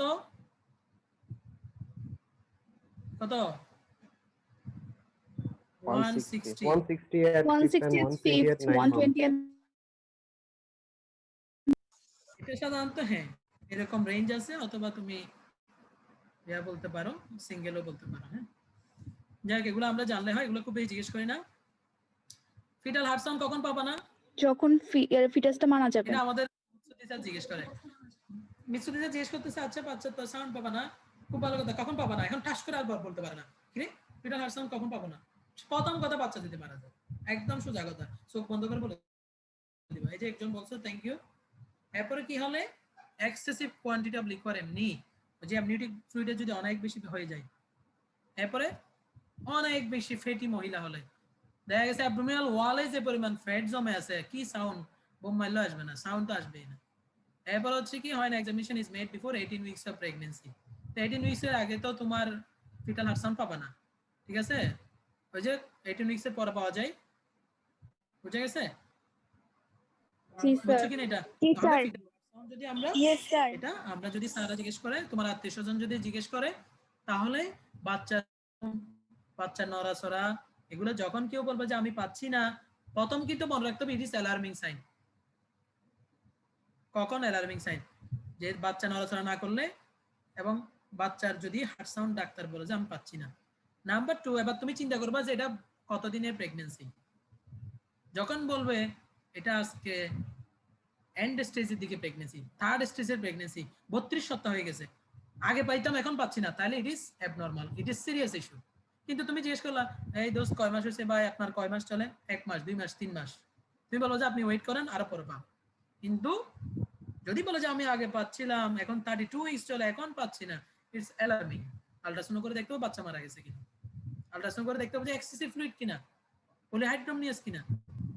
এবং সে সবগুলো দিকে দেখলাম যে না, হার্ট সাউন্ড আল্ট্রাসোনোগ্রাফি করে পাচ্ছি, আল্ট্রাসোনোগ্রাফি করে বাচ্চা অ্যালাইভ পাচ্ছি, তাহলে সে মোটা, এই জন্য আমি শুনতেছি না, ঠিক আছে? এটা একটু খেয়াল রাখবো। এই যে প্লাসেন্টাল শাপল, আমরা অলরেডি বলে ফেলছি, প্লাসেন্টাল শাপলটা হচ্ছে তোমার সফট মারমার, এটা প্লাসেন্টাল কি বলে প্লাসেন্টাল সাইডেই শোনা যায়, অর্থাৎ তুমি ইউটেরাসের উপর রাখলেই হবে, তবে এটা মাদারের পালসের সাথে সিনক্রোনাইজ করে না, করবে না। এটা ফিটাল সাথে সিনক্রোনাইজ করে। আর আম্বিলিক্যাল শাফল এটা হচ্ছে এটা একটা মারমার, এগুলো লাগবে না, এটা আমাদের লাগবে এক্স-রে ডায়াগনোসিস। কয়টা পয়েন্ট আছে এখানে? 5টা পয়েন্ট আছে, এটা একটু স্টার মার্ক করে এটা তোমাদের করবা যে আমরা এক্স-রে দিয়ে ফিটাল পার্ট কিভাবে ডিটেক্ট করতে পারি। প্রথম কথা হচ্ছে আমরা এক্স-রে করি কিনা প্রেগন্যান্সিতে, প্রথম কথা হচ্ছে আমরা এক্স-রে করব না, কারণ এক্স-রে হচ্ছে আল্ট্রাসাউন্ড হচ্ছে বেশি হাইলি রেডিয়েশন, অনেক বেশি রেডিয়েশন আছে। এরকম রেডিয়েশনে বাচ্চার অ্যাবনরমালিটি হয়, বাচ্চা বিকলাঙ্গ হয়ে যায়, তাহলে এক্স-রে আমরা করি না। আমরা সর্বোচ্চ কি করে আল্ট্রাসোনোগ্রাফি করি। আল্ট্রাসোনোগ্রাফি করে ঠিক হয়ে গেলে আমি কেন করব? তো তুমি আমাকে বলতো সালটা আপনি এক্স-রে করাচ্ছেন কেন, এক্স-রে দিয়ে ডায়াগনোসিস করতেছেন কেন? এক্স-রে দিয়ে ডায়াগনোসিস করা যায় সেটা বলতেছি, সেটা এলাইভ বাচ্চার ক্ষেত্রে করব না। কাদের করব? মরে গেলে করব, ডেথ হলে তখন করব। বুঝা গেছে? তাহলে জি, স্যার। এক্স-রে এলাইভ বাচ্চার ক্ষেত্রে করব না, কারণ রেডিয়েশন এত বেশি মারাত্মক, হাই পাওয়ারই, যেটা বিকলাঙ্গ অ্যাবনরমালিটি হতে পারে। তাহলে কনজেনিটাল অ্যাবনরমালিটি না হওয়ার জন্য স্যার আমরা কি করি? আমরা সব আল্ট্রাসাউন্ড করি। আল্ট্রাসাউন্ড করে কনফার্ম হলে এক্স-রে করব না, ওকে ভাই কম করতে পারি স্যার একদম নিশ্চিন্তে, বাচ্চা ডেথ, আইইউডি, ইন্ট্রাইউটেরাইন ডেথ। এখন তুমি আল্ট্রাসাউন্ড করে লাভ নাই, একটা এক্স-রে করে ফেলা ঠাস করে শেষ। তো তুমি বলতে পারো স্যার বুঝছো দিলে জিজ্ঞেস করে যে এক্স-রে শ্যাডোতে কি কি পাবা? ক্রিসেন্ট্রিক অর অ্যানুলার শ্যাডো পাবা, কিসের? Skull. A series of small dots, linear arrangement, vertical column যেটা আছে এটা হচ্ছে ডট ডট ডট ডট পাবা, ছোট ছোট ছোট ছোট ছোট স্পট, ঠিক আছে? রিবস গুলো পাবা হচ্ছে কিছু প্যারালাল লাইন, তারপর হচ্ছে হাত পা গুলো কিছু লিনিয়ার শ্যাডো পাবা। এবং এই এক্স-রে মাধ্যমে তুমি টুইন প্রেগন্যান্সি ডায়াগনোসিস করতে পারবা, ফিটাল ডেথ ডায়াগনোসিস করতে পারবা, হাইডিফর্ম মোল্ড ডায়াগনোসিস করতে পারবা। ওকে, তাহলে এক্স-রে এবং আল্ট্রাসোনোগ্রাফি দুটা দিয়েই আমরা কনফার্মেটরি হতে পারি, কিন্তু এক্স-রে কখন কেন করব না? কারণ এক্স-রেতে রেডিয়েশন বেশি। কখন করতে পারি? নিশ্চিতে ডেথ হয়ে গেলে করতে পারি। কিভাবে বুঝবো? ওই যে ক্রিসেন্ট্রিক অ্যানুলার শ্যাডো পাবা স্কালের, তো ফিটাস না হলে তো স্কালের শ্যাডো করতে আসবে। ভার্টিক্যাল অ্যারেঞ্জমেন্ট যেটা আছে, ভার্টিক্যালে ডট ডট ডট কিছু স্পট দেখলে ইজ ভার্টিক্যাল কলাম, এটা ডেফিনেটলি একটা ফিটাস ছিল। আমরা প্যারালাল কিছু চেস্টে যদি line pi, this is rib, এটা আমাদেরকে একটু জানলেই হয়ে যাবে। আর পরে এক্স-রে করার পরে ফিটাল ডেথ হয়েছে কিনা কিভাবে বুঝবো? স্যার স্পেলডিং সাইন পাবো, ভার্টিক্যাল কলামটা, স্পাইনাল কলামটা কলাপস পাবো, হার্ট এবং ব্লাড ভেসেলের মধ্যে গ্যাস জমবে। তো তুমি বলতে পারো এটা আমি এক্স-রে তে কিভাবে বুঝবো? স্পেলডিং সাইন এক্স-রে তে কি পাবো সেটা আমরা একটু পরে বলতেছি। স্পাইনাল কলাম যদি কলাপস করে সেটা কিভাবে বুঝবা? দেখবো যে dot dot dot vertical column যেটা, এগুলো দেখবো যে সব এক জায়গায়। গ্যাস কিভাবে বুঝবো? ওই যে কালো কালো শ্যাডো পাবা। এটা স্টার মার্ক কেন? কারণ এটা সারা জিজ্ঞেস করে। ঠিক আছে, তাহলে এক্স-রে করব না, কিন্তু এক্স-রে করলে কি কি পাবো সেটা আমরা বললাম, এবং এক্স-রে করব সাধারণত ডেথ হলে, তবে এটা সচরাচর করি না। আল্ট্রাসোনোগ্রাফি কোন উইকে করি? এটা এমসিকিউতে আসে। ঠিক আছে, আল্ট্রাসোনোগ্রাফি 6 উইকে করা যায়, 7 উইকে করা যায়, 10 উইকে করা যায়, 14 উইকে করা যায়, 20 to 24 উইকেও করা যায়। ঠিক আছে, এরপর তো অনওয়ার্ডস তোমার যখন প্রয়োজন হবে তুমি করতে পারবা। আর আল্ট্রাসোনোগ্রাফির মাধ্যমে কি কি করতে পারো? আল্ট্রাসোনোগ্রাফির মাধ্যমে এভরিথিং তুমি জানতে পারবা, এলাইভ কিনা, ডেথ কিনা, ফিটাল হার্ট রেট, তারপর হচ্ছে তার হার্ট সাউন্ড, তারপর হচ্ছে তোমার পজিশন, মাথা নিচে না উপরে, sex determination, male or female, কোনে ডেথ হয়ে গেছে, দুইটা প্রেগন্যান্সি, নাকি hydatidiform mole like tumour, placenta কি ঠিক জায়গায় আছে, কোনো অ্যাবনরমালিটি আছে কিনা, গ্রোথ ঠিক আছে কিনা। তাহলে everything is possible through ultrasonography. তাহলে মোস্ট মানে যখন প্রেগন্যান্সি কনফার্ম হয়ে যাবে তখন আমাদের ভরসা কোথায়? আল্ট্রাসোনোগ্রাফি। ঠিক আছে, এমসিকিউতে আসে যে আল্ট্রাসোনোগ্রাফি প্রেগন্যান্সিতে কখন কখন করব। হ্যাঁ, এটা একটু মাথায় রাখি। তাহলে এক্স-রে এবং আল্ট্রাসোনোগ্রাফির মধ্যে কোনটা বেটার? আল্ট্রাসোনোগ্রাফি। ঠিক আছে, ওকে। তারপর হচ্ছে কোন সপ্তাহ থেকে করা যায় সেটা বুঝলাম। এখন প্রশ্ন আসবে, স্যার আল্ট্রাসোনোগ্রাফির মাধ্যমে আমরা সেক্স ডিটারমিনেশন করতে পারি, তাহলে কিছু ঘটনা ঘটে, তুমি আল্ট্রাসাউন্ড করতে গেলা, পেশেন্ট পার্টিতে সমানে তোমাকে চাপাচাপি করবে, স্যার প্লিজ বলেন না ছেলে না মেয়ে, ছেলে না মেয়ে, ছেলে না মেয়ে। প্রথম কথা হচ্ছে সেক্স ডিটারমিনেশন করা যায়? যায়। 2 নাম্বার হচ্ছে তুমি কি বলবা? স্যার বলবো না। না। কেন?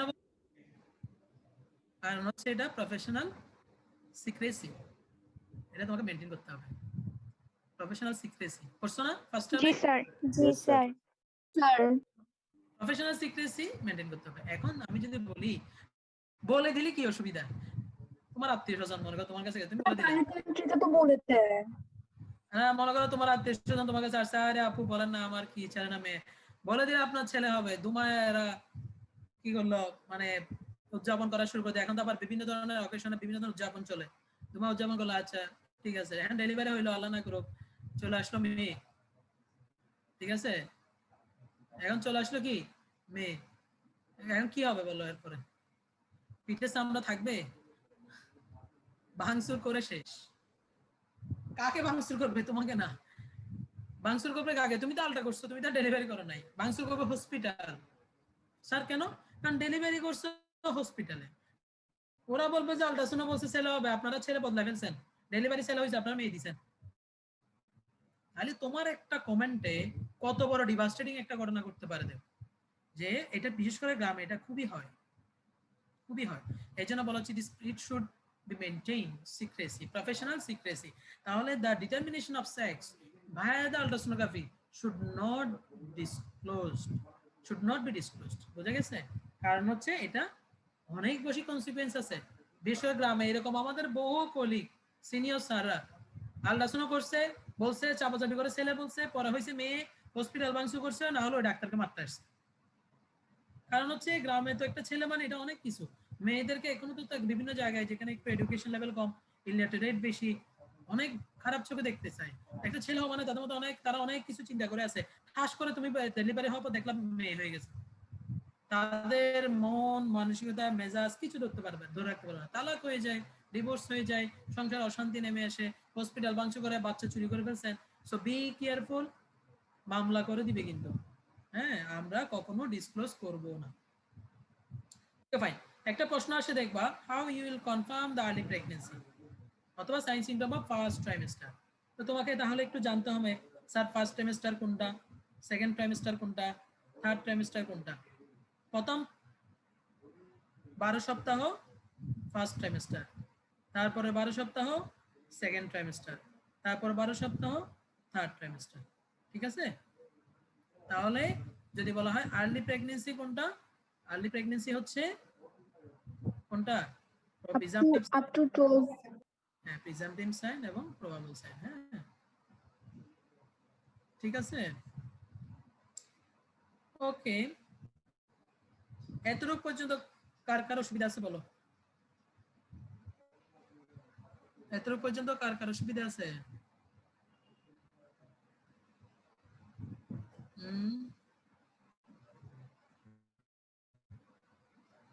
এতটুকু পর্যন্ত কার কার অসুবিধা আছে?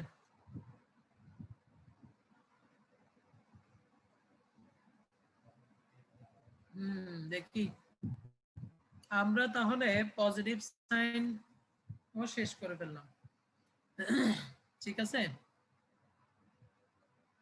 তাহলে একটু রিক্যাপ করি আমরা। এখানে লিখছে এখনো রোল কল করেননি, না পার্সোনাল চ্যাট গুলো ওপেনে দিয়ে দিচ্ছ নাকি তোমরা?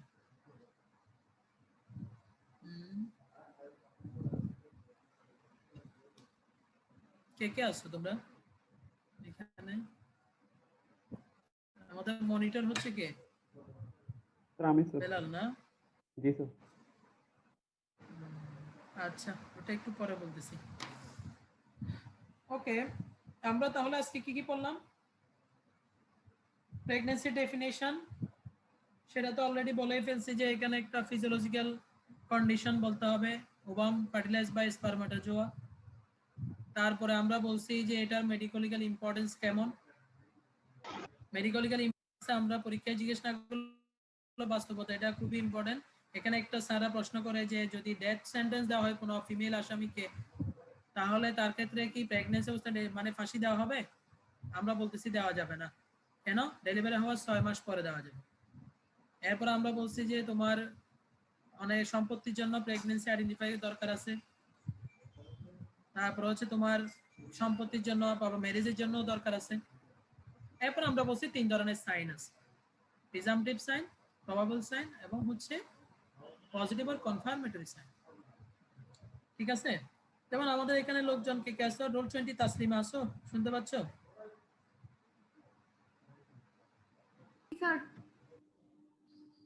ওকে, শুনতে পাচ্ছি সে। আমরা প্রিজাম্পটিভ সাইন কটা বলছি? 9টা। ঠিক না? শুনতে পাচ্ছ? 9টার মধ্যে আমরা প্রথমে বলছি কি অ্যামেনুরিয়া। ঠিক না? জি শুনতে স্যার। পাচ্ছ?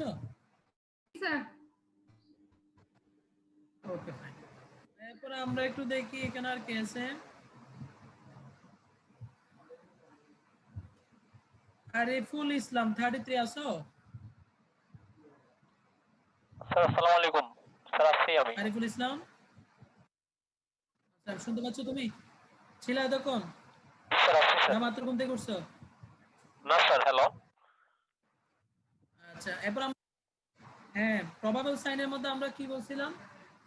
Enlargement of the abdomen, fundal হাইটের মেজারমেন্টের কথা বলছিলাম। ইউটারাসের মধ্যে হ্যাগার সাইন বলছিলাম। তারপর সার্ভিক্সে গডেল সাইন বলছিলাম, ব্র্যাক্সটন হিক্স সাইন বলছিলাম। তারপরে ইমিউনোলজিক্যাল বায়োলজিক্যাল টেস্ট বলছিলাম। ঠিক না? এরপরে আমরা দেখি ইমতিয়াজুল আলম আকাশ। আকাশ দেখতেছো? আকাশ আছো? Yes, sir. আচ্ছা, আমরা পজিটিভ সাইনের মধ্যে কি কি বলছি? Fetal heart sound, fetal movements, fetal parts, তারপর কি বলছি? আল্ট্রাসোনোগ্রাফি। তারপর কি বলছি আমরা? Placental shuffle. Sir, Annai, তারপর sir. কি বলছি আমরা? Ultrasound. আল্ট্রাসোনোগ্রাফি না, sorry. Sir, X-ray diagnosis. Fetal. আচ্ছা বেলাল কই বলো দেখি।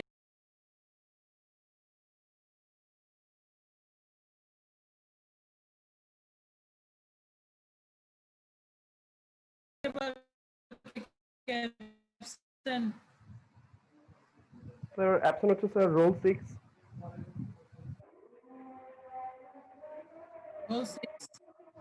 রোল 7।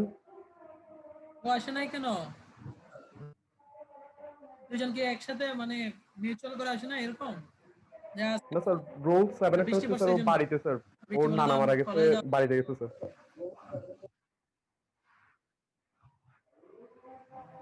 আচ্ছা রোল 6। তো 6 এর তো স্যার কোনো কজ জানায়নি স্যার। কঠিন অবস্থা না? এরপর বলো। Sir roll 16। এরপর 39। এরপর মনিটরও নাই নাকি? আপনার বেলার উপর এরকম কষ্ট দিলে কেমন হবে? ঘুমায় আর পড়েন স্যার তো। 47। স্যার আসি স্যার।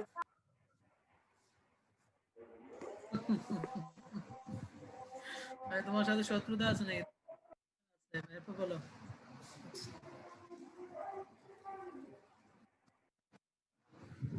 তো 47 তার স্যার মানে আছে স্যার 5 জন এখন। অ্যাবসেন্ট আছে আর কি না?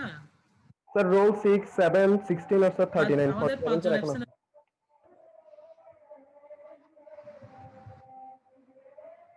তুমি আমাকে স্যার তাহলে এখন একটু পরে দিয়ে দাও, হ্যাঁ? 6 স্যার রোল 7 18 এতক্ষণ ছিল স্যার। 18 এ স্যার নেটওয়ার্ক প্রবলেম এটা জানেন স্যার। ওকে, এখানে কি কি দেখতেছি আমি? 46 আমি সহ আর কি স্যার? 5 জন অ্যাবসেন্ট। 1 2 3 4 5 6 নাই, 7 7 নাই, 8 5 10 11 12 14 16 নাই না? জি স্যার জি 16 sir absent. Absent. 18 sir 18 sir ছিল স্যার, ও নেটওয়ার্ক প্রবলেম চলে গেছে স্যার, শুরুর দিকে ছিল। ও মেসেজ দিবে না তোমাকে? মেসেজ দিছে স্যার তোমাকে? আসাদ আর কি স্যার, স্যার আসাদ রোল 18। ও আচ্ছা, ওকে এরকম মাঝে মাঝে মেসেজ দিয়ে এসে চলে যাবে? স্যার ওটা তো জানি না, আজকে প্রবলেম বলতেছে এটা নেটওয়ার্ক কি প্রবলেম। 38 39 কোথায়? 38 39 39 absent sir. 38 Ismail Hussain certificate এতক্ষণ ছিল স্যার। স্যার আছি স্যার। তুমি ছিলা এতক্ষণ? জি স্যার ছিলাম স্যার। আমার নেট ডিস্টার্ব করছিল স্যার, ল্যাব নিতাম, আবার আসছে এখন। কি পড়াইছিলাম লাস্টে? মনে আছে তোমার লাস্টে কি পড়াইছি? স্যার আমি এখন জয়েন হয়েছি স্যার, এতক্ষণ ছিলাম না স্যার, নেট ফার্স্টে ছিলাম। লাস্টে কি পড়াইছি তাহলে বলো। এই ওকে মেসেজ টেস দিও না কেউ, বলো ফার্স্টে তাহলে কি পড়াইছি এটা বলো। একটু টপিকসটা বলো না, তাইলে তো হয়ে যায়, স্মার্ট হও না। Sir pregnancy sir. প্রেগন্যান্সির শুরুতে কি পড়াইছি?